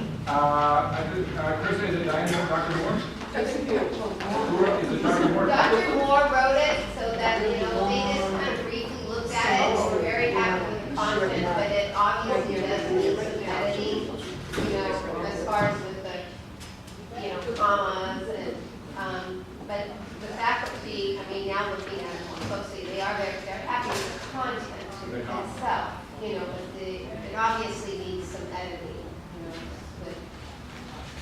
Mark? I think that our official name is the Academic Senate for Pasadena City College, line 1. If you use it that way, you have to take the caps off the A and S. There are, on the version that's up there, the first paragraph is different than the one we have, and there are changes to the third paragraph as well. And there's an additional second paragraph here. How about if we just work off the one that we have here? Yeah. Let's work off the one that the Senate has, Senator has. I move that we approve the one that we have in our email, subject to the revisions that Manny and Mark just suggested. Okay. Discussion? All the question, all those in favor of accepting the letter that we have with the changes, grammatical revisions that are being made by Manny, suggested by Mark, all say aye. Aye. All opposed? Motion carries unanimously. All right, so we go to the professional development application process. This is the application that Dr. Lynn Wright and her committee have created. And this is the form that they want faculty to use when submitting for conference travel for the SAT, for the $400,000 statute fund that the college has granted the Academic Senate. So I hope you've had time to take a look it over. If there's any changes you would like to make. Discussion? Kathleen? The whole issue that came up with CAPM about the APL and all that, is that something that we're going to discuss in the body, or are we going to leave that in the... No, we will discuss it in the body, but it's just, it'll be on the next agenda. Yes, we felt that we have a lot right now, and we want to invite members of Apple to be here to do the presentation. Valerie? I have a question. When is the video, the CAPM video, going to be posted? I'll send it to her. Are we going to know the agenda? Because all the people who are associated with Apple want to know that was actually. Well, okay, so will it be on the agenda? It was posted. The CAPA meeting was, the agenda for the CAPA meeting was posted on, this is by the by administration. Yeah, but you bring out a good point, so we too should do it. So we will, but we didn't, but Mary Thompson did. Is the video there as well? No, it's not yet. Or we get on the agenda for the actual testing next time, so that video be publicly released? I don't know how to do it, but we'll find someone who knows how to do it, and we'll look at that. Because some people have seen it, so I don't know if it's the unit that has it. But let's focus right, this is the issue right now, not Apple. So, are there any changes to be made to the application? Melissa?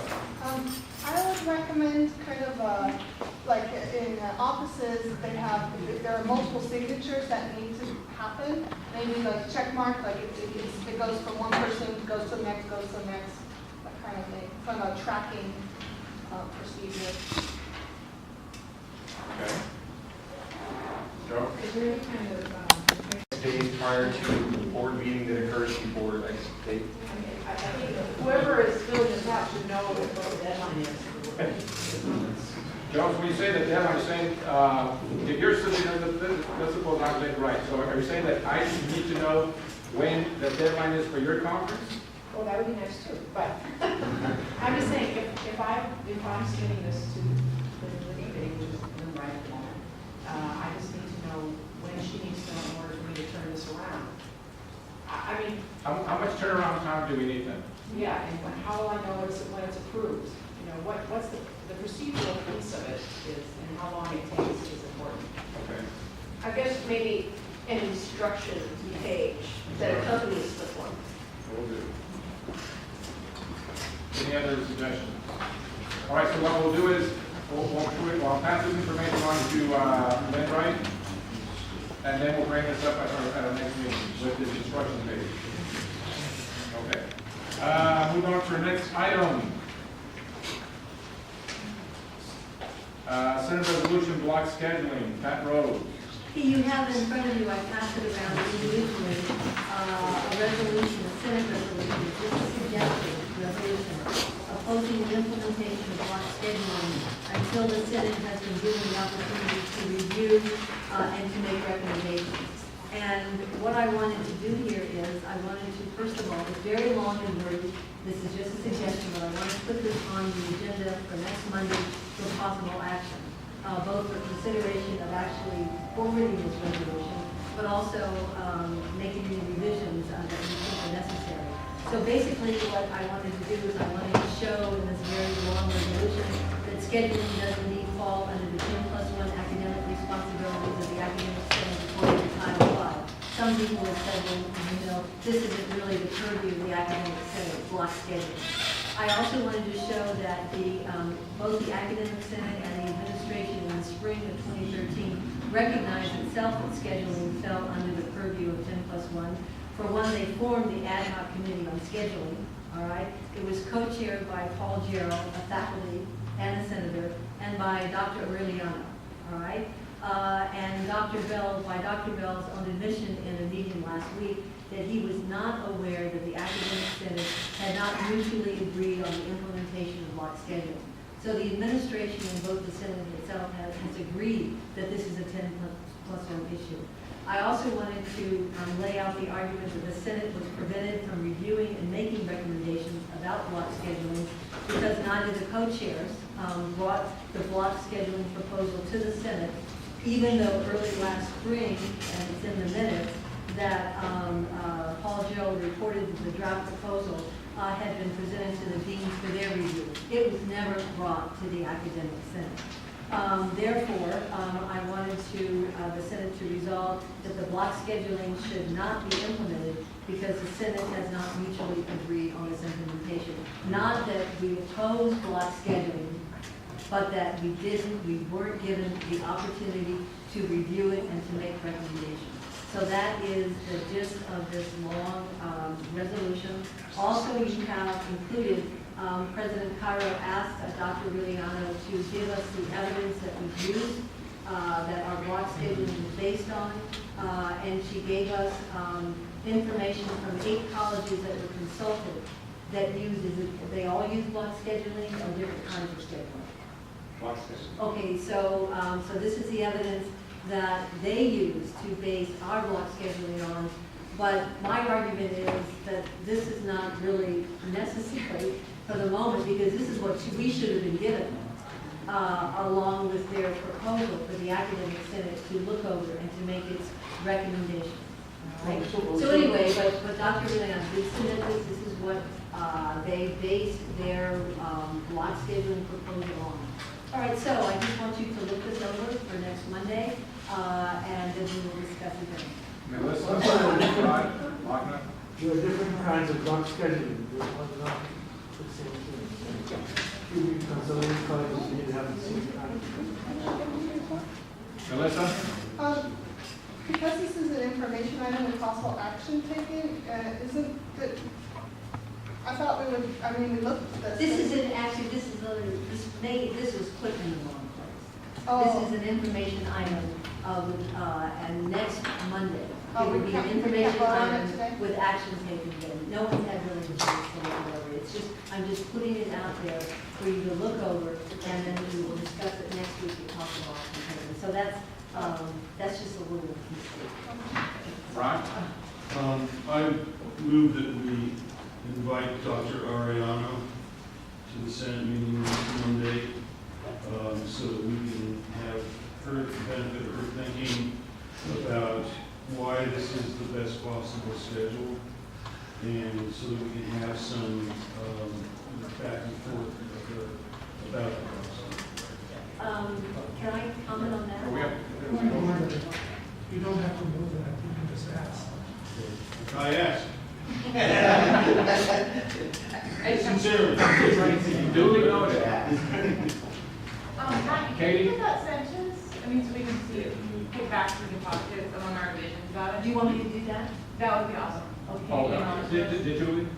This is got Thank you. Stephanie? Can I just make one good suggestion that we just try to use objective language like co-chairs instead of naming people out? Because these resolutions, they live beyond, it just keeps it less personal. I'll take that off.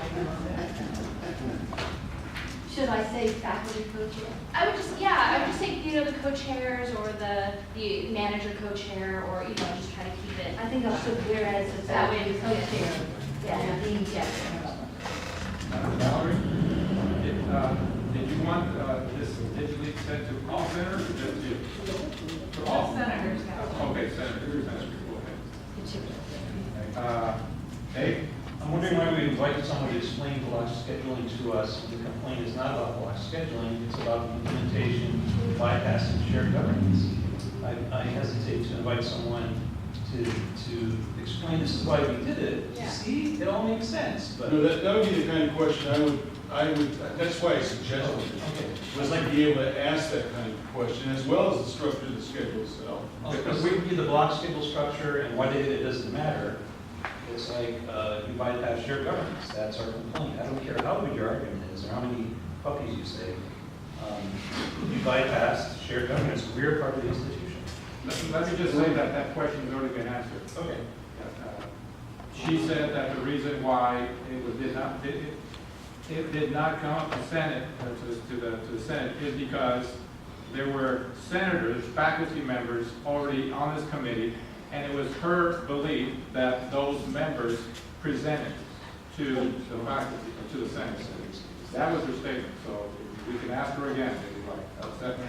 Look, I would really like to have members of the committee talk to us, because I do know that we need to talk about the bypassing of shared governance, but I would really like for us to eventually get to having a discussion about the efficacy of the block scheduling, so that we can actually talk about whether or not it's useful for us. I'd like to hear from other senators and people in other divisions. So I'm hoping, yes, we talked about the shared governance issue, so that we can actually get to talking about block scheduling. But that's the only thing that this resolution deals with, it's just the process itself, but not the efficacy of block scheduling. Okay, so in the request to have Dr. Ayala come, I will ask her to please, if she could attend the academic senate meeting to discuss two questions. One, why was the academic senate bypassed, and two, to discuss block scheduling, what it is. And maybe we could extend the invitation to Paul as well. You already declined. So let's stop with Nora and Chris. Why isn't it that they're coming on their own? I mean, It doesn't matter, we'll invite them, we'll invite them. I'd like the two different discussions to be two different agenda items, if possible. The discussion of the resolution and then the discussion of the advocacy of block scheduling, theoretically. That was my point also. I don't think we should commingle those two issues. And I think until we resolve the shared governance issue, there's nothing to talk about. Because we haven't even looked at the options in block scheduling.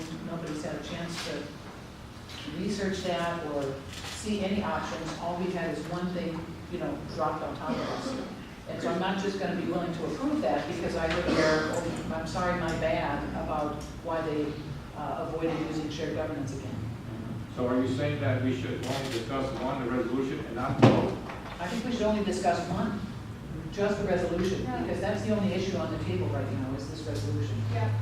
Okay, And so, once we resolve that, we may have to start over on block scheduling. so then are we saying we're not going to invite her over then? We are going to invite her to discuss To discuss? the shared governance To issue. discuss shared governance issue only, okay. I think we should. It's Monday, the schedule's going up as it is. Why? Well, then it's Yes or no? almost moot. Yeah, okay, so we want to create a motion. A motion, please. Is there a motion It's not a motion, I just have a comment. I think what you said is, I don't think we invite her to come. She's already given her, if we're gonna focus on the resolution, she's already given her answer of why it didn't go through shared governance. Yeah. So I don't think we need to invite her to come. If we moved to vote on this resolution, are we in violation of Brown Act for the past statement that it was misplaced on the agenda? Well, No, we're not voting on it. But if we suddenly moved to vote on it, which seems to be the explanation. No, we're not. Yeah, we're not voting on the resolution. Then We're just saying- what is right. the suggestion to move to do something? That next week, after we all have time to look at it, that we vote, that we look at it and reflect on it, and then next week we vote on it. That's my understanding? Yes? I'm just saying, but that's what. That's what I meant. I understand what her point is. I'm just suggesting, do we have any motions? No, there are no. I'll make a motion. There, we have a motion. I'll make a motion that we invite Dr. Ariana to come here to discuss the advisability of block scheduling and why it never went through academic senate. Is there a second? Okay. Discussion. Alyssa? I think we had the kind of discussion just now. I personally would not vote for this because it's a moot point at this point. I don't think she should come. Jason? Jeff, you have? I'm just repeating what I said. Okay. Well, I don't think that you should come. These are two separate issues. And the issue here is the resolution has to do with the Senate, stating its opposition to a change in scheduling when it was not given the opportunity to review it and to make recommendations. That's the resolution. That's what it's about. It's not about the efficacy of block scheduling. It's about the failure of shared governance here, and the Senate making a public statement about that. Lenora? Then Danny? The discussion that will happen next week after the block schedule's already been posted, what's the point of having a vote next? What effect does a vote next week have other than being a symbolic gesture that, hey, we're opposed to the way you guys did this? Chris? I think we're in the same territory we were in with the cancellation of winter. In spite of the fact that people expressed a desire to not have that happen, we had to be more conversation about it. The board just forged ahead, and now the state PERB has told us that that was an incorrect decision, and they have put some sanctions on the college because of that. So this is another example of that. They may go ahead and do what they want to do, but I think we have to continue to try to push for the process of shared governance to be followed and an examination to take place when it's not followed, so that we are trying to do the right thing on each of these things that comes up. Danny, Manny? Yeah, no, I agree. I think we need to have it on record. I think we have to continue to create this record, so when the accreditation happens or whatever, we have, look, we went to them, we said, all we want you to do is follow shared governance, this is what we want to do. And then the second point is that, she said, she explained the reason she didn't take it through shared governance, because she didn't understand that that's the way it is. Well, I think we need to have her here next week, and maybe we can explain to her that it does need to go through that. And now that she knows that, why are they continuing to move ahead with it? I mean, she's acknowledging that, I didn't understand that was the way the system is, apparently. So if that's what she said. Manny and Gloria, and Kathleen? I think that we should vote to, I'm in favor of that resolution and of our putting it forward to make it part of the public record and to using it as, in our technical visit, as more evidence that the administration is ignoring the shared governance process. I think that, I don't see a point in bringing Dr. Leon here. I think that block scheduling, as we know, is going to go live. Our summer schedule pretty soon. It's in place. It'll be running for summer regardless of what action we take. And I think that there's no point in bringing her here just to tell her, to remind her what shared governance is. I don't see a point to that. She should I think she knows what shared governance is. I just don't see a reason to bring her here. Gloria? Well, I don't know if I'm supposed to make an amendment on maybe once or please help me out on this. I believe the motion on the floor is to invite her here to discuss both the efficiency of the block and the lack of shared governance. And I think the idea of arguing with her about, or trying to clarify her reasons and our reasons for the block is moot, because the block is the block. So I would like to change the motion if possible, or put in a new one, that we do invite her here, but we speak only to the lack of shared governance. I agree with Danny. I do believe we have to continue to have a paper trail to show that we are continuing to suffer from this lack of shared governance on these things. Kathleen, Melissa, Nance, Lenora? Well, two things. One is, I haven't read this thoroughly yet, but I know that you said that we are not against block scheduling, but it's the process. I want to make sure that that comes loud and clear, because at the CAPA meeting, they kept sort of defending the fact that they were making it sound like as faculty members, we don't want block scheduling because it would make our life inconvenient. I don't think any of us feel that way. It's the process and the way it was gone about and all this. So I want to make it clear that we're not just fighting block scheduling because we want our schedule at 10 instead of 7. It's the bigger issue. The other thing about having Dr. Ariana come is she was here that whole meeting that we were all complaining about block scheduling. She had the opportunity to speak and she didn't even speak, so I think it's going to be a waste of time to have her. Okay, we are out of time. Is there a motion to extend by 5 minutes? So moved. Okay, second? Second. Melissa? Motion. Motion to extend. All those in favor say aye. Aye. Opposed? Motion carries to extend. Okay, Melissa? I actually just wanted to call the question. Right there. I'm for that. Second. Okay, second. Okay, so all those in favor of calling the question, this would be to Gloria's amendment, and that is to... We're starting with it. No, she offered an amendment, and I say no. Sorry, Gloria, no. So in that case, the motion on the floor is to invite Dr. Arellano to discuss two things. One, the lack of shared governance, and second, the issue of block schedule itself. But first, we're voting to call the question. Yes, Yes. right. All those in favor, say aye. Aye. All opposed? No. Okay, we need to take a vote. This is to call the question.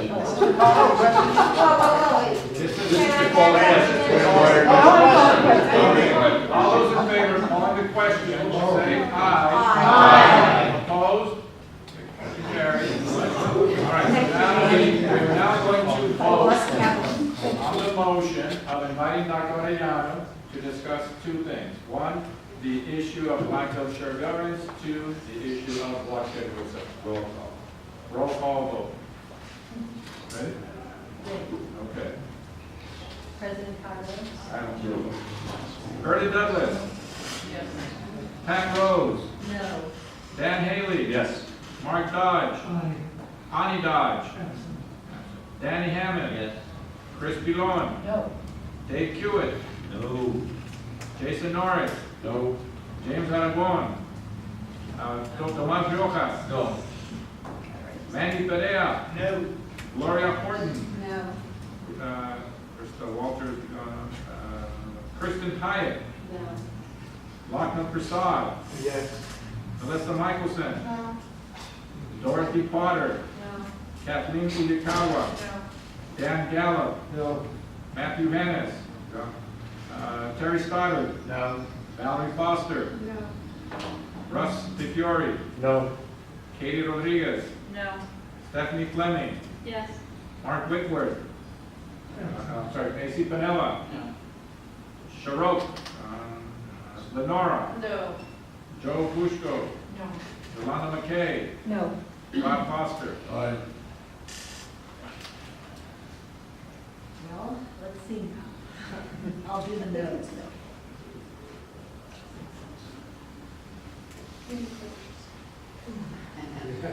20 no's. 20 noes. Yes. Nose have it. 6 yeses. 6 yeses. Motion fails. All right, moving on to item number 6, resolution asking administration to reconsider allowing faculty input into the president's evaluation. I don't remember who asked us to do this. Anybody? I'll repeat. Resolution asking administration to reconsider allowing faculty input into the president's evaluation. Yes. Was that you, Terry? We discussed this at the end, at the very end of the meeting last time, that we wanted to start the process of returning to what is in the policy.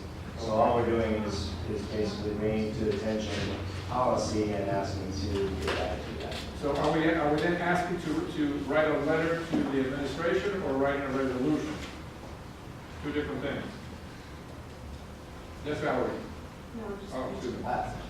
My recommendation would be to just put it on the agenda for capital, and if we can't get a resolution that way, then I guess we have to keep writing these resolutions. No, in thinking about this, I'm thinking also that he wrote to, or they wrote to Melissa, saying that all information that comes from here has to go through the president before it reaches the board. Okay, but when you read this, it says, for the first 3 years of the evaluation, that only a trustee review is made. So in other words, is it not human that if the president gets information, he can twist information how he wants and present to his group, and then they afterwards will judge it? What sense does that make? He has to get outside, some sort of outside information before to be objective. This is not objective at all. This is a solid system organization. Terry? I'm not, don't mean to speak for all the senators here, but what I recollect is that the Board of Trustees changed, the administration changed the policy on the website on their own without going through any method of shared government. So what we're asking for is to go back prior to that, what it was prior, what the prior practice was, what the prior policy was, identify that, and discuss it, open forum with in-capital. The in-capital part is my editorial. Okay. Melissa?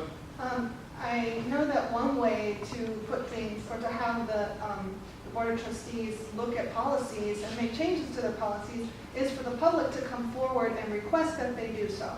And there is a procedure for doing that. I don't remember the number, I'm just going to throw out policy 1650. I don't know if that is the number. I think it's on their website, and it's called agendas. And the way you do it is basically you ask the Board of Trustees via a letter, please put this on your agenda to review. So we could technically do that, ask them to discuss the policy. The only reason they would deny doing that would be if it doesn't pertain to school business. So one way is that way, another, and maybe the more official way is through CAPM, I'm not sure. I'm just saying I doubt either one will get us where we want to be. But, I mean, just throwing that out there. Any other discussion? All right, so the Senate will then ask the board, will write a letter to the Board of Trustees asking them to go back to the old policy.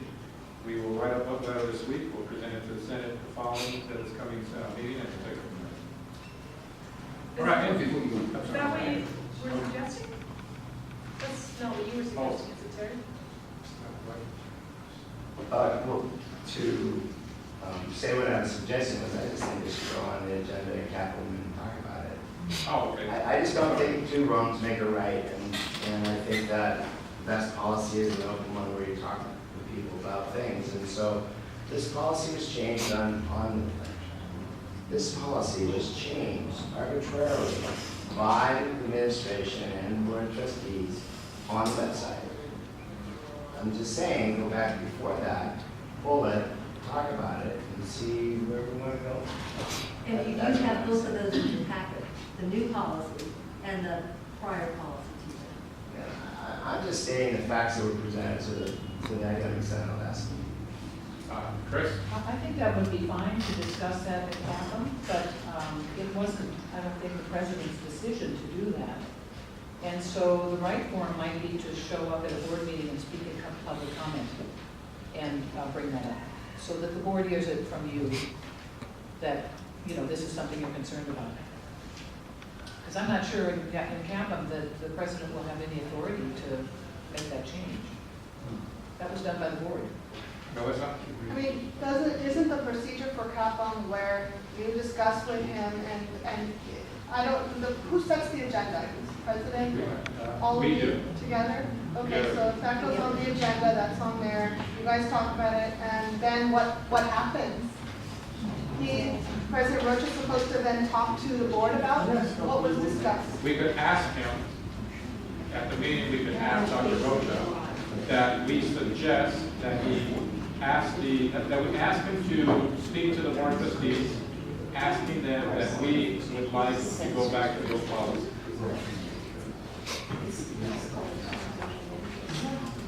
Yolanda? If we go back to the policy, will we actually have an evaluation, or is it gonna just put it off longer because they'll say, oh, we missed it, so now we're on this old policy, so now we don't have to do it till the 6th year? Lenora? What does the policy actually say? In my recollection, the policy doesn't say a faculty-wide evaluation. It's a group of faculty chosen, right, by the board of trustees through a random process. And right. So there would never be a campus-wide faculty evaluation of the president, even under the old policies. There would never be a campus-wide evaluation of the president as comprehensive as the one that just occurred. Right. It would be, I believe it's 10% of faculty are selected, and what percentage of that for those faculty actually participate? Danny? Yeah, okay. One of the big differences is that faculty do have input on the new policy, but anonymous and unattributed comment will not be included. In the past, it was all allowed to be anonymous, so somebody could be as honest as they wanted to be without worrying about retribution. And in the new policy, they won't allow anything. So whoever fills out the survey, whoever is selected, is going to have to put their name to the comments and their feelings about the president, which basically puts a quash on what's going to be said. Melissa? Should I move that we have a resolution, a one-sentence, simple sentence that says, we, the Academic Senate, want to be included in the, whatever, would like the board to reconsider allowing faculty input into the president's, into the board of trustees policy of evaluating the president, and in addition, have this discussed at Capitol. Can we do that? Since this is on the agenda and it's with possible action taken, so I move that that's what we do. That you want us to write a resolution? A simple sentence that the Academic Senate would like the Board of Trustees to reconsider allowing faculty input into the President's evaluation, into the Board of Trustees' President evaluation, and go to Capitol and talk about it. Gloria? But I think if you don't have it, anonymously, that's equal to a gag order.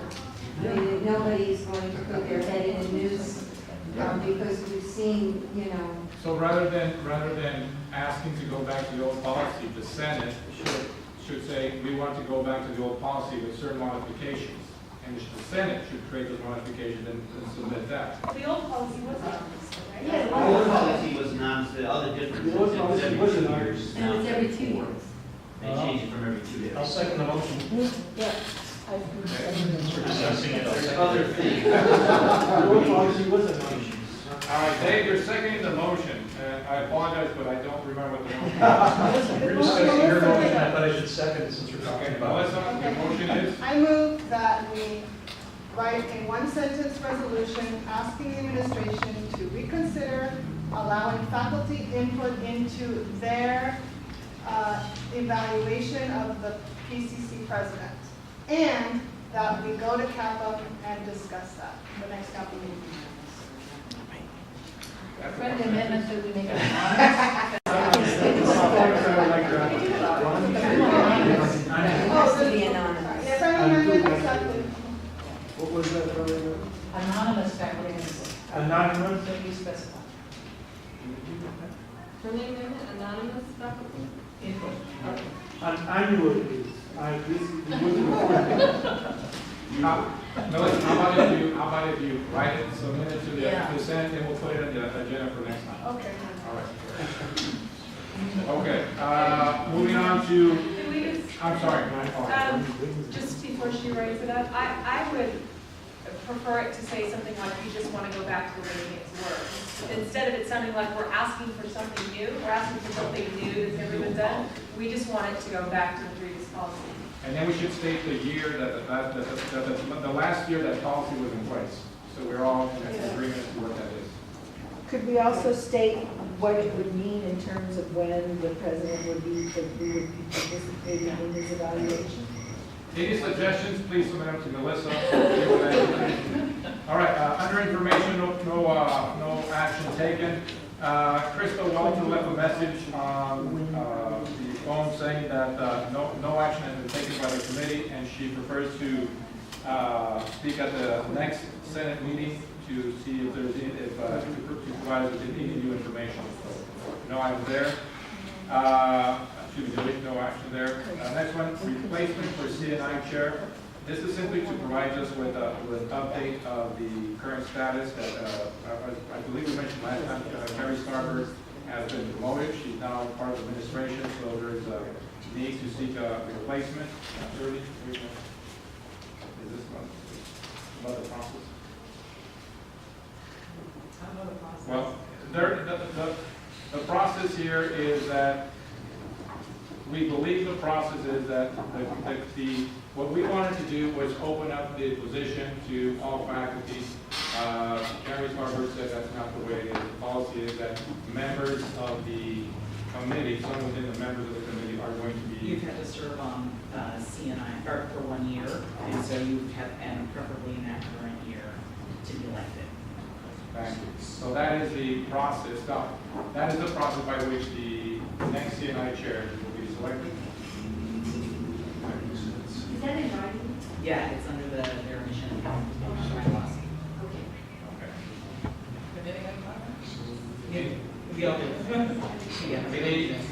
Is that, is the vote of CNI then final? So it doesn't have to be approved by active consent as a faculty rep on CNI? It moves forward, past practice is it moves forward as kind of like an acknowledgement. So it's usually that person moves forward because of it. A little bit honest with you, finding people to be chair of CNI because of how laborious it is. If we can't get people to sit on a one-time hiring committee. Sure. Right. So just to get the perspective. Yeah. Okay, so then whoever is selected, that name will be forwarded to the academic senate? Mm-hmm. Okay, and it's up to us whether, say, okay. Next update,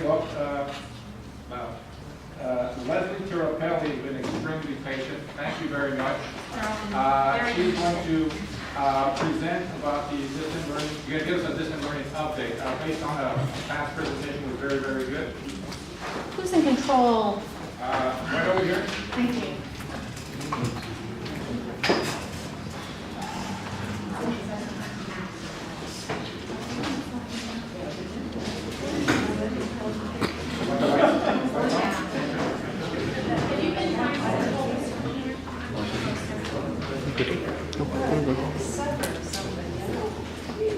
Sorry, give me a moment so I can bring up the presentation.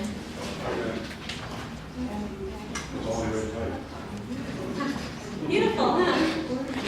Did Crystal leave? She left.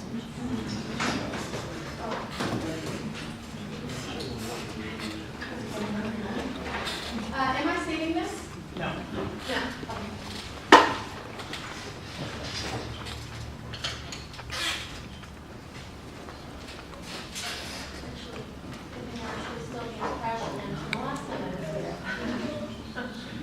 Let's see. Darn. Okay, well, I bring this up just very quickly.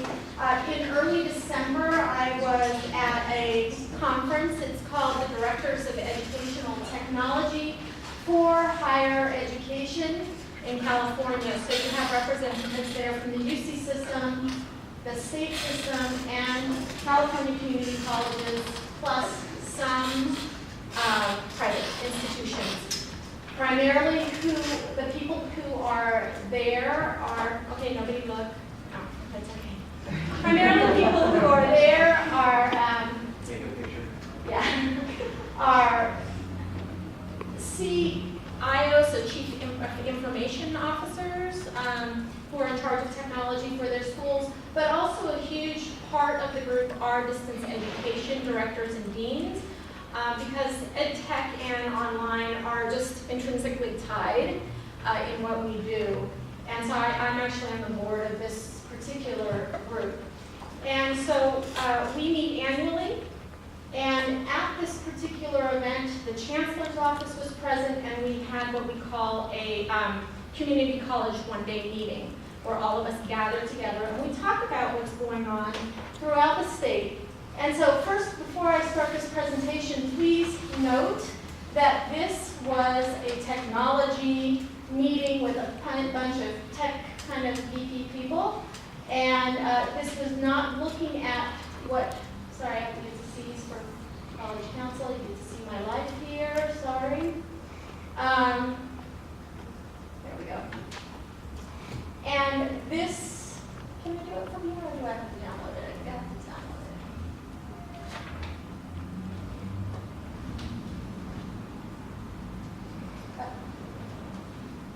I don't want to save that as a PDF. I'll just download. Here. There we go. So they're not doing this from an instructional perspective like we really would want to see. Let's just put it that way. But more information will be coming down the pipeline, and I thought it was really important for the college to understand that there are major statewide initiatives happening right now that over the next 2 years are going to affect us considerably. And so the big picture is that there are 3 grants right now. They were all born out of the Student Success Initiative, and pretty much there's a mandate by the state to provide certain technology services and certain things that we're going to be talking about, but we are not required to participate. It'll be an opt-in, but the state is now funded and is required to create these. These are infrastructure type of technology things that are going to allow us to do things on a statewide level like we've never been able to do before. Okay? And what we do with them is 100% on us. Okay? So the first of the 3 initiatives is the Community College Online Education Initiative.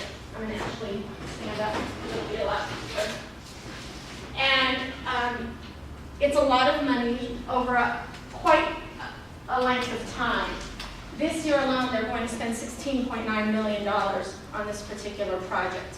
And what they're trying to do is create an online, what we call course exchange.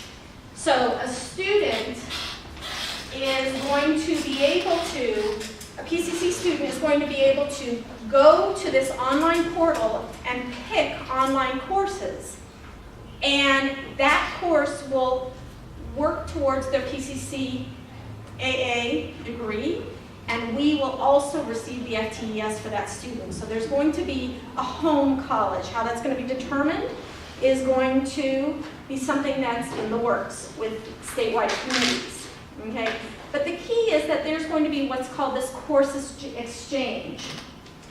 And we can choose to have some of our online courses offered through there, or we can choose not to. Our students will have the option to choose to go into the exchange and maybe pick up an English class that they can't get here. It may be taught by a teacher at College of the Canyons. But the FTES and the final transfer will come out of their home college. Does that make sense? Yeah, go ahead. Informal. I'm just the messenger. How then are the teachers of these courses paid if it's not through the formal channel? Great questions, and these are the kinds of questions that actually you're going to, and this is why I'm bringing it to the Academic Senate. Academic Senate statewide are going to be asked to actually provide input and provide members to various committees who are going to hash out these details. These details are not sorted out yet, at all. And that's why as these types of requests come down from the statewide Academic Senate, I wanted to make sure that you guys were aware that these things were happening and that your participation is key, because our students will be participating in the exchange whether we want them to or not. Now, whether we participate in terms of contributing courses is another story. Right? Yes? And if the details aren't really sorted out yet, is there already a timeline for this to be in effect? How is it that we are already participating in this? We're not participating. But you just say we may or may not be, we will be? Okay, so we don't have to put courses in the exchange, but our students, we can't stop them from taking courses in the exchange, right? That's their option. That'll be an option that they have. Yes? And who decides if we put courses in the exchange? I don't know if that is a choice of the academic senate at this point, or if it's a choice by college administration or the choice of individual faculty members. At this point, I don't know what those details are. Remember, this was a technology meeting. All they were talking about was the infrastructure to get this going. And when I returned from the meeting, actually when I returned in January, is when the first committees were starting to be pulled together. The very first top level committees for the state, and then it's going to be brought down to the college levels. Okay, so we don't know. The details I know are pretty minimal, but I think it's important that we know, at least if we hear these, like the CCC Online or CCC-EIO, OEI, that, that's like, okay, that's what that is, and we should pay attention and participate because we want to make sure our voice is heard. Yeah. So as far as you know, even if PCC doesn't place any courses in the exchange, PCC students can still take courses in the exchange for PCC credit? Yes. And PCC then can't block that? Not as far as I know, because it is a statewide online college essentially. And the whole point is to provide access to students if the access is not available to them in their home institution. And so, so basically, in the long run, they're hoping to select and operate an LMS platform that everyone would participate on. So, for example, if your course was in Canvas here, they may end up selecting Canvas, they may end up selecting Blackboard, and you have to bring your course into whatever that portal or that course system is that they're using. But they really want to, try to make sure that there's a lot of support for students, 24/7 support, 24/7 tutoring, library, the whole system there to ensure that there's a lot of success for students and also a lot of success for faculty. They want to make sure there's a robust training and support program for the faculty who participate as well. What's LMS, please? Learning management system. So ours is Canvas, the Canvas system, but they may in the long run end up becoming something else. Trust me, those learning management system companies are drooling right now for a statewide California for a contract with the state. Now, really what it comes down to is they're going to try to make sure that for students, they're going to try to make it a lot easier to get courses and to get to completion. That's really what the main goal is. They really do want to make sure that retention and success rates are high, and they are going to look into things like credit by exam. Again, what does that mean for our students, right? But they are really looking at a holistic program. The second funded grant is the Ed Planning Initiative. This is to fund electronic transcripts. It is to fund a brand new CCC Apply online application that we currently don't use now, but it is actually rolled out at some institutions already. And also to have a new ID system for students. Now, what that means for us is our students would retain their 8-digit ID and their username, everything would be the same. But when they go through the new CCC Apply system, they are also going to get assigned a statewide number. They've done this with K-12, we're not going to use the K-12 number. And what that means is that's going to be the identifier for that student if, for example, they take a course in the course exchange, right, we know that person by that unique number regardless of which school they're at. Okay? So say there's a student, again, at Canyons, and they want to get an electronic transcript. If they have this one ID number, they could actually get the transcripts from all the different schools in one place at one time, for example. Will Yes. individual campuses be feeding their local transcripts into that system as well, so students can access Yeah, everything. Everything. The whole intent of this is a whole portal system, whole ecosystem essentially, which is a one-stop shop for students, so that they don't have to hunt and peck around for courses if they can't find them locally. They don't have to hunt and peck around for transcripts, that they've got a one-stop shop. It's supposed to lessen bureaucracy. Okay.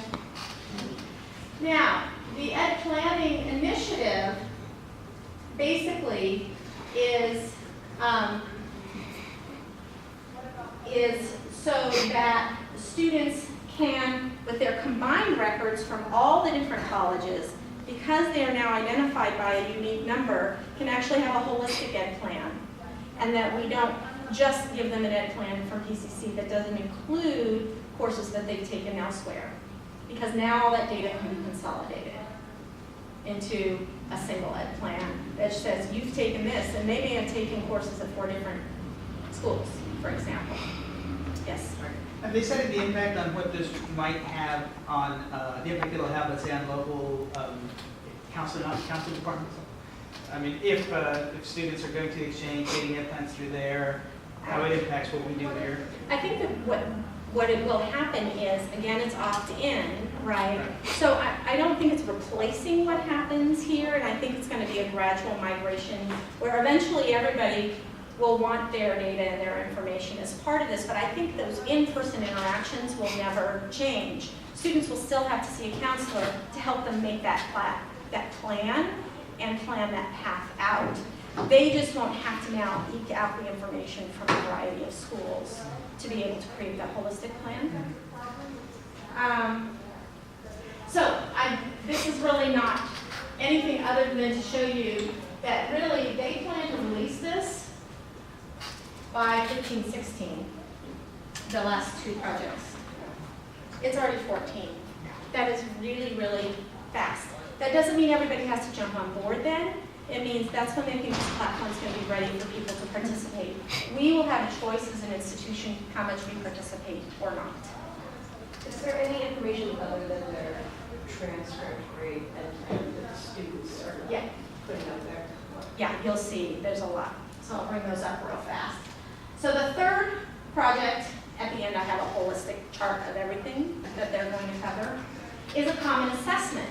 So what they want to ensure is that if someone takes an assessment test, again, I'll pick on College of the Canyons, that those math and English assessments will apply here. There's going to have to be some, we will be able to determine what the cutoffs are, but they are going to try to come up with what and agree on what those common assessments are, so that those students don't have to come to PCC and retake those assessments to get placed. Again, I think this is where academic senates are really going to play a role in determining how that's going to work. Okay. And so really they're going to focus on math, English, and ESL. And again, by 15-16, the second quarter, they're hoping to get this in place. So I think the biggest thing is the fact that there are all these siloed systems and we're trying to figure out how to get all these students and all this information in one place. So this is literally the chancellor's office slide that I borrowed. I had permission, and they called it the secret sauce, which is this new CCC Apply system, which is going to issue the single identifier to the students. Now, our school is not going to start assigning single identifiers to the students until we move to the new CCC Apply system, which we haven't done yet. This is something that is on the radar of Dr. Simeon and IT, so they know it's something that eventually we'll have to do. And so pretty much, this is what the students' IDs will look like, and they figured out there are about 130 million values in the way that they can do this, so they're not afraid of running out. But really the key is to tie student data together as students scroll through the community college system. So this is their pretty picture, but I don't know if it's really that useful.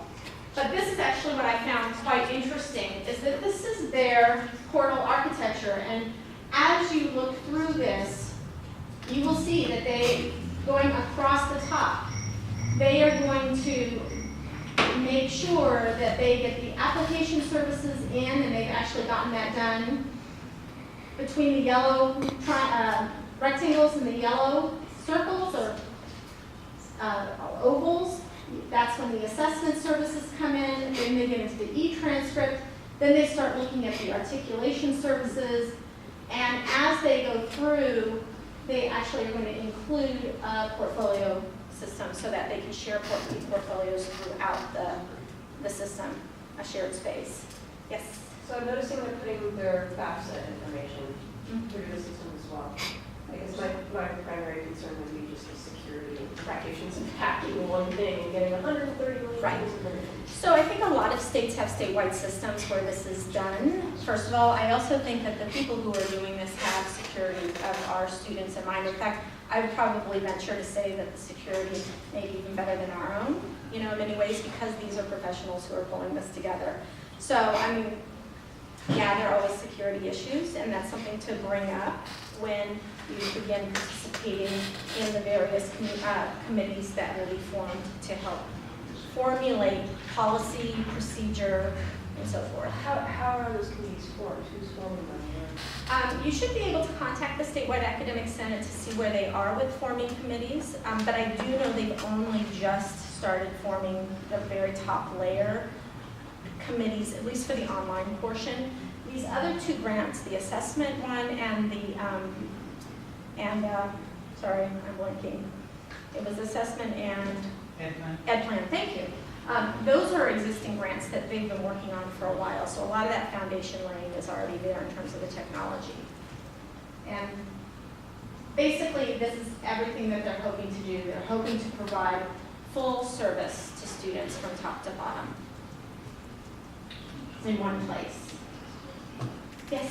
Does this imply that there will be uniformity in course offerings, course sequence in math and English across the state, or is that what the goal is? Or I don't think it is. I think the primary goal was to make things more streamlined for students.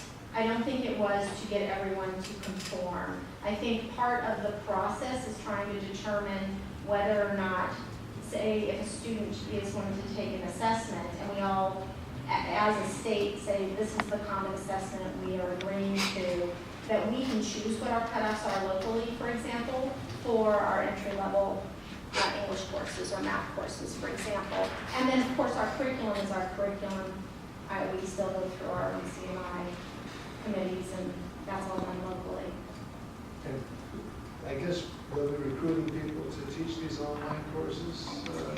Yes, they will have, I believe, that's not been developed yet, but from what I gather, they'll have a training program in place that will be recognized statewide. They'll likely use the Outline program, which is currently in existence, and we use here at PCC quite a bit.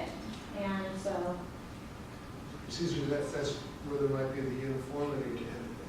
They want all these online courses yeah. about the same. Yeah, what's nice about the Outline program is they don't actually prescribe what your course should look like in terms of content, but they will tell you in terms of regulations, Title V and federal, what are required or not in an online course. One more question, Lenora. Yes. Currently, we are working with our feeder schools, I guess, a lot in CNI in developing SLOs and so forth. So like we work a lot with Cal State LA. It seems like for this, I would imagine the four-year institutions are having some sort of say in what the online classes need to be doing and need to be achieving. It would be just like what we're doing on site here. But what we're doing on site here is coordinating with the board. Right, so that they would have the same requirements. I'm not sure if they're gonna require that before it can be taught in exchange, it has to be approved at the home site to be able to be taught in the exchange. That's one of the decisions that would have to be made, or if it has to be reapproved statewide somehow. Does that make sense? Yeah. Again, I just have the tech guys stuff, but I think that it's really important to know that these three major initiatives are coalescing into what we would call a single portal for students, and these are all the things that they're hoping to do for our students in California. Thank you very much.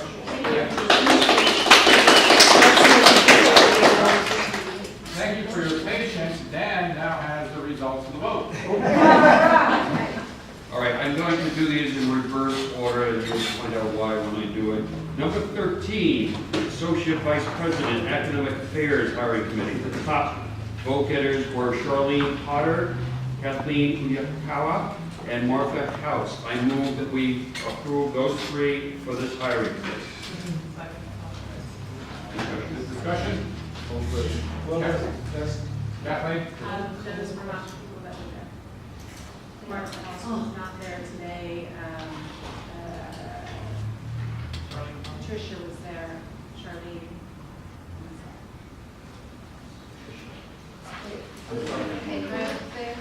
You said Martha House was one of the ones that was selected, right? She Yes. was not there today, so Not where? at the meeting. At the committee met already, remember, on this one. This was the committee that showed Oh, I see what you It mean. was a couple hours before we were talking about it, yeah. Senior moment, okay. So, Dan? and I would suggest that had we all known that, those three were there, might have changed the outcome. Yes. Okay, so with that in mind, we can vote to accept or not accept these votes.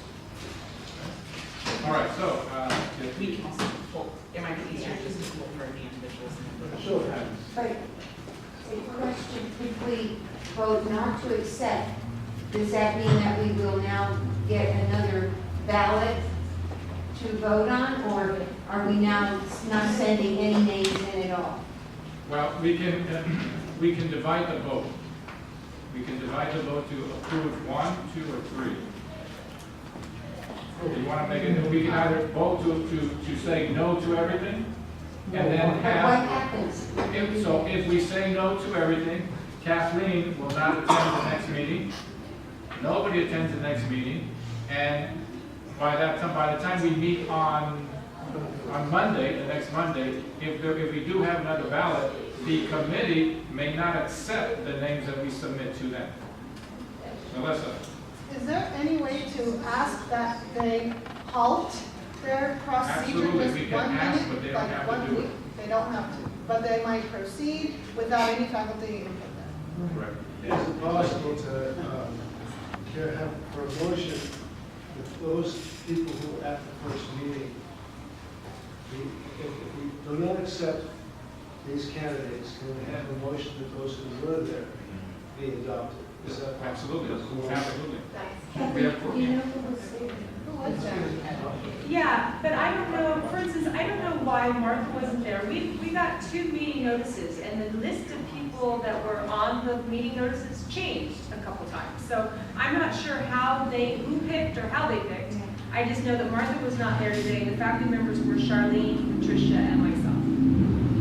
And we had a meeting today, and we aren't meeting again for a while. I think April 8th is. Well, with that in mind, the next meeting is until April, Russ? Oh, I just know that Martha wasn't here today because she had to go to the airport in an emergency, and that's why Katie's here. Okay, so, but you don't know whether or not she's still wanting to be on this committee, or? No.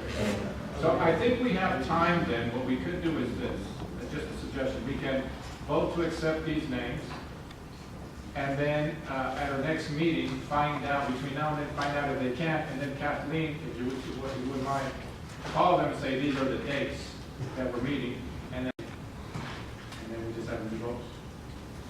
Or we could just vote to table this till the next meeting and then find out, Yeah. and we just approve it once you We can do that, thank you. Okay, so, is there a motion to? Motion table. Motion to table. Joe? Second, Joe seconds? Okay. Discussion? No, Okay, all right. we only made that. Okay, right. Okay, so, this vote is to table the vote for item number 13. Okay, all those in favor say aye. Aye. All those opposed? Okay, motion carries. We do need to know, we're gonna have to take a roll call vote because we don't have the same number of people that were here. Okay, so, with that in mind, it's unanimous, but we don't know who's here is different. We have to do this. Yeah, because the. Okay, here we go. Ernie Douglas. Pat Rose. Yes. Dan Haley. Yes. Mark Dodge. Connie Dodge. They don't just put A, just put F. Danny Hammond. Yes. Chris Pilon. Dave Hewitt. Jason Norris. Yes. Tomas Riojas. Manny Perea. Yes. Gloria Horton. Yes. Krista Walter. Kristen Hyatt. Yes. Lachlan Prasad. Yes. Melissa Michelson. Yes.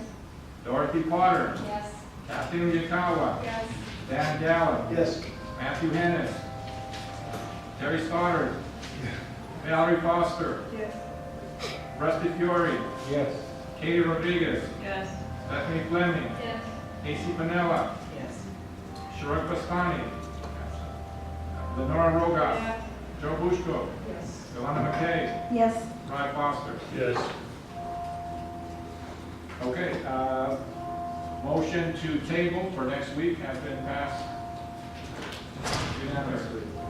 All right, number 12, hiring committee for Dean of Instructional Support. The top vote getters were Stephanie Fleming, Dave Quepp, and Melissa Michelson. I move that we send those 3 names to this committee. Second. Okay, here we go again. Yes. We need to say, Actually, say all that in, but I think you use those same. Yeah. Okay, so that's right. That was good and Okay, 12. Nobody's left, yeah. Close that door, lock that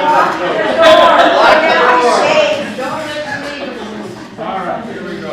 So we have the same vote for number 12, and now, excuse me, is that correct? Yes. Now we're going to take a vote on number, or you're We're voting on sending these 3 names for number 12, the Dean of Instructional Support.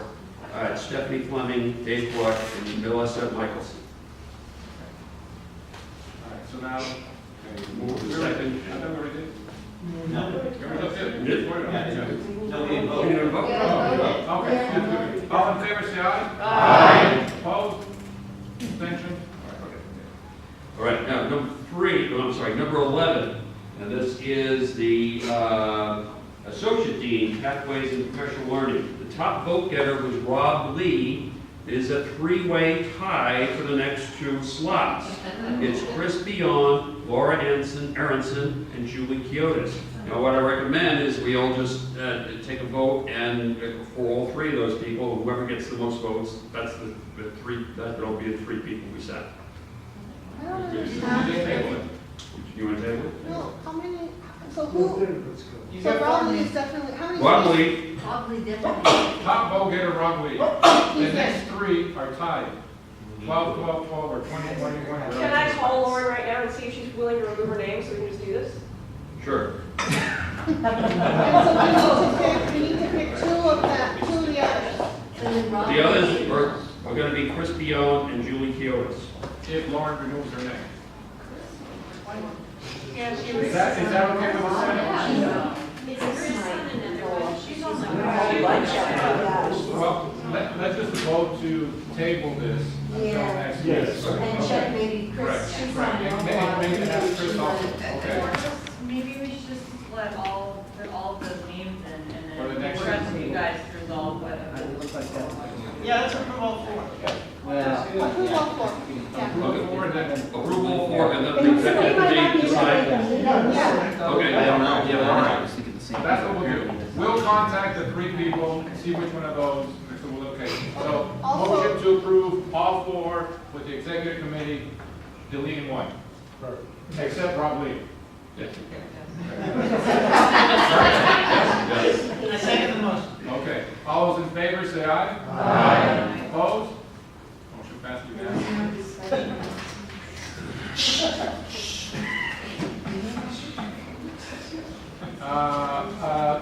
Okay, we now move on to information item number 4, Modern Think Survey. Early? We met with Crystal Hall last week before spring break to review the campus climate survey that's going to be sent out to all the PCC employees, I think, March 19th. And she allowed us to give input. We only made one change to the survey. I think where it said leader, we added president, 2 VPs, and board of trustees as our leaders. And there were 69 questions. 69? 69 questions, short statements, and you rate them from 1 to 5, from the lowest to highest. And Modern Think is going to send an email to everyone, I guess Wednesday or soon after that, with the link to go into their website with a password for each person. So PCC provides the email, and Modern Think will give you the password, and you go into their website and you do the survey. Is it gonna be announced? That's the purpose of what will happen is PCC gives Modern Think our name and our email. Then Modern Think will send us a confidential password. We use that password to then link into the survey. We submit our responses, and then they tell everything. What do you vote on? Who's conducting this climate survey? Well, it doesn't, whether you use your home computer or PC's computer, it doesn't matter what you. So, Melissa? What's to be done with the results of this? What's the purpose? This is. They publish it every year in the. Or they're supposed to, but. Yeah. And it also, because we're using the exact same questions as all these other colleges, the results set like a benchmark. So we're way lower on something than the other average colleges. That also gives us a benchmark point where we know what we need to improve. And it's precisely for that reason that when we thought maybe we can change this question, insert a different question, that could not be done because exactly why Stephanie said. They're using the same questions for all the other colleges so that it's consistent throughout. That way they can evaluate all the colleges consistently. Now, are all the other colleges surveys called the same thing, that this physical The only thing that campus changes climate? is the names of, maybe they'll insert the word PCC instead of El Camino. It's a It's a like a very, standardized test. Early- Also, there are 3 short answer questions. open-ended questions. Open-ended. So you can input your comments. Joe? Is this the great colleges? Yes. Yes. Okay. All right. Well, we're almost there, folks. Presentations, once again, we're going to have to extend, I'll have to extend our apologies to Marisa Villa. Where should you go? I'm here. Oh, I'm sorry. Thank you.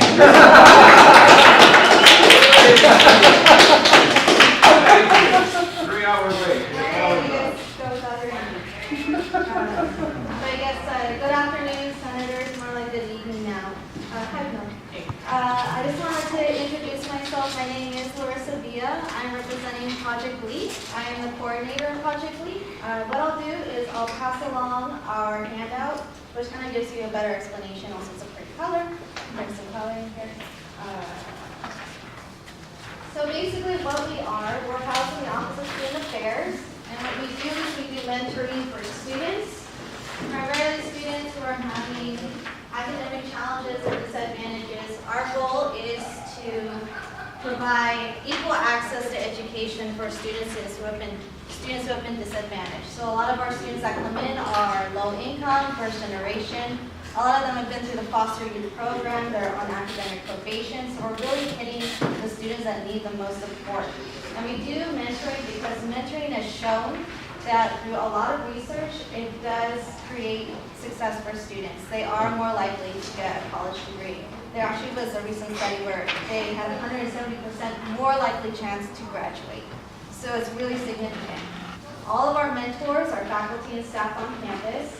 So it's basically anyone working at Pasadena City College can become a mentor in our program. So that's why I'm here, to really get the word out about spreading the word to all the faculty and staff that you know of, to get connected, to be aware that we are here, we are taking people in.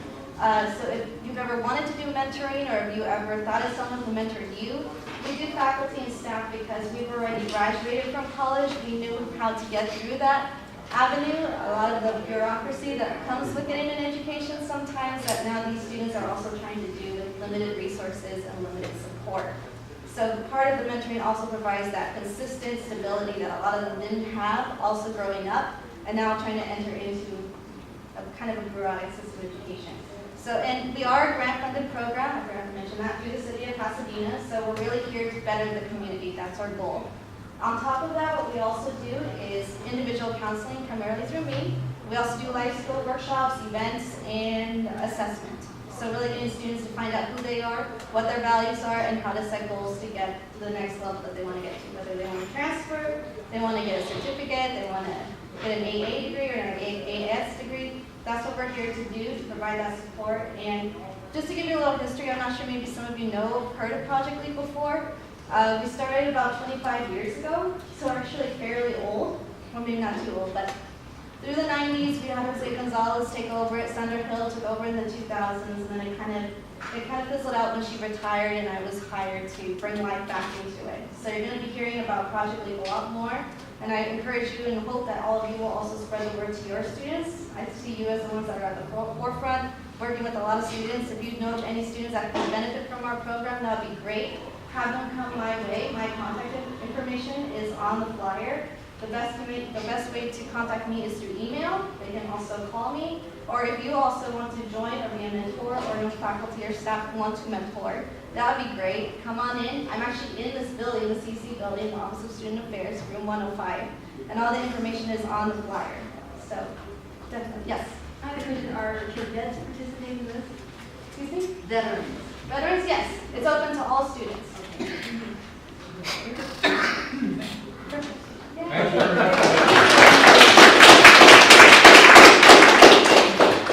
All right, President's report. Let me start by saying I received a letter from the President of the Statewide Academic Senate. It says the Senate has received an inquiry from A.C. Pinella at your college regarding concerns about bullying of your Senate leaders. So with that in mind, I myself am the type of person I prefer to keep to try to resolve our issues in-house. So I asked Pinella today to come to the Senate next week and share his concerns, so that I myself, I don't think I don't think our executive committee has been bullying anyone. But if there's a concern regarding that, and maybe there's other faculty that feel that way, we can begin a discussion to figure out, try to come up with some solutions. So I've asked Pinella, and he said he agreed to be here. All right, so I'll keep the rest of it very short. This is what if there's something I omitted, please let me know. As far as what we're going to do, I will receive an email from Locknot, and then I will email that email. Then I will email that email to faculty. We will send out the BSN letter that Manny has made the necessary corrections. We are going to send out an email to Apple extending the take into account. My question is, who do we send it to? Apple@pasadena.edu. But who is in charge? I mean, who is the person that will be sending it to? The email address is APL. Right, but who is the person that should address the invitation to? You should just address it to all students. Yeah, there's no one person in charge? To Valerie, Sheila, and I. Okay. Valerie, okay, AC, and Sheila. Okay, I will be doing that. I hope that sometime this week we are able to embed that video. Once that of the video of Kaplan, once that happens, we'll send out an email to all senators, let them know it's occurred. We are going to create an instruction. I'm going to ask Dr. Lynn Wright to create an instruction sheet for the Professional Development Fund application. We are to email digitally to all senators past resolution. And I'll make the changes. And then we're going to place in the next capital agenda the topic of including the old policy regarding the evaluation of the president. And finally, if given today's, again, this is something I think we said from the beginning, if you have any suggestions, any constructive criticisms for us to improve our meetings, again, let us know so that we can implement them and try to have a smoother, more efficient meeting. That's all I have to say. Early? Excuse me. I was just wondering if, were you, the executive senate was on the MOU between the FAA and the Senate? That was something that several of us had just requested. Have we met with the union? Well, we had asked for it to be an actual item on the agenda for discussion. What? So I guess I'm formally requesting that there be an item on a future agenda so that we can talk about the delineation of responsibilities between the faculty union and the academic senate. Okay, so should we ask the union to, Roger to be here? That'd be, yeah, okay, so,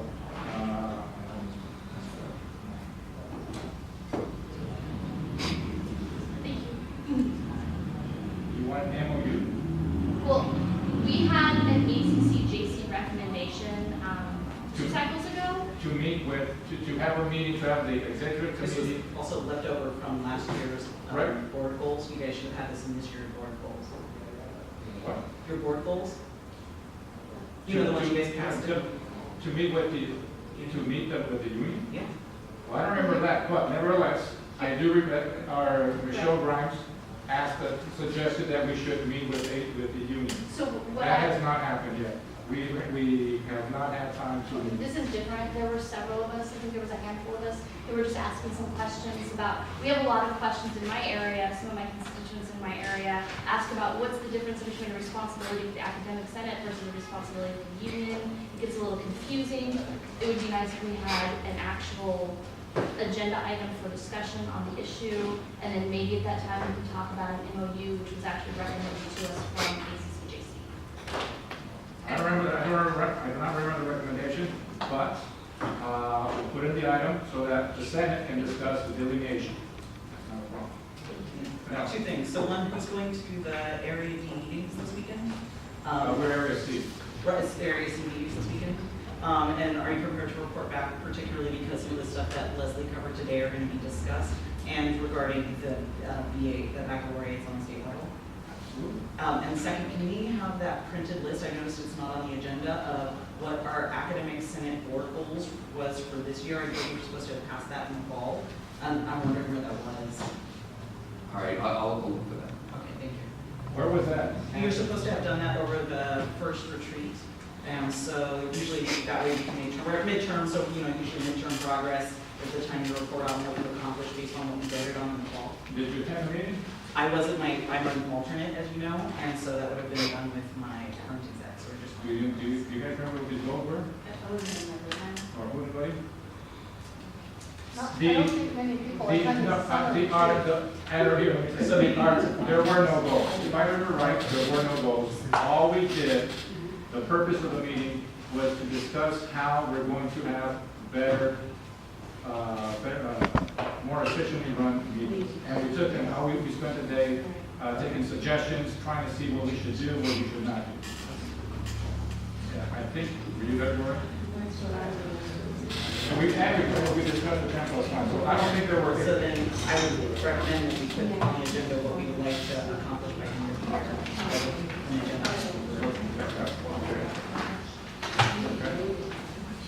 Okay, are there any other suggestions for the Gloria? I would just like to ask for the senators who are still left here to remind people in the division that the ballots will be put in the mailboxes tomorrow for the coming election, and to not have everyone be too complacent to get out there and vote filling the ballot properly. Shirley? Report? Pat? Well, briefly, our 2 Senate resolutions that we requested to be put on the agenda for college council were not placed on the college council agenda. So I resubmitted them the day after. The next college council meeting is March 27th, and now we have 3 resolution items. The reason why they weren't placed on it when I asked was the agenda was full and there wasn't enough space. But since we got our request in the day after, that meeting, I would assume that hopefully we'll have some. But anyway, so we do now have 3 resolutions on the agenda.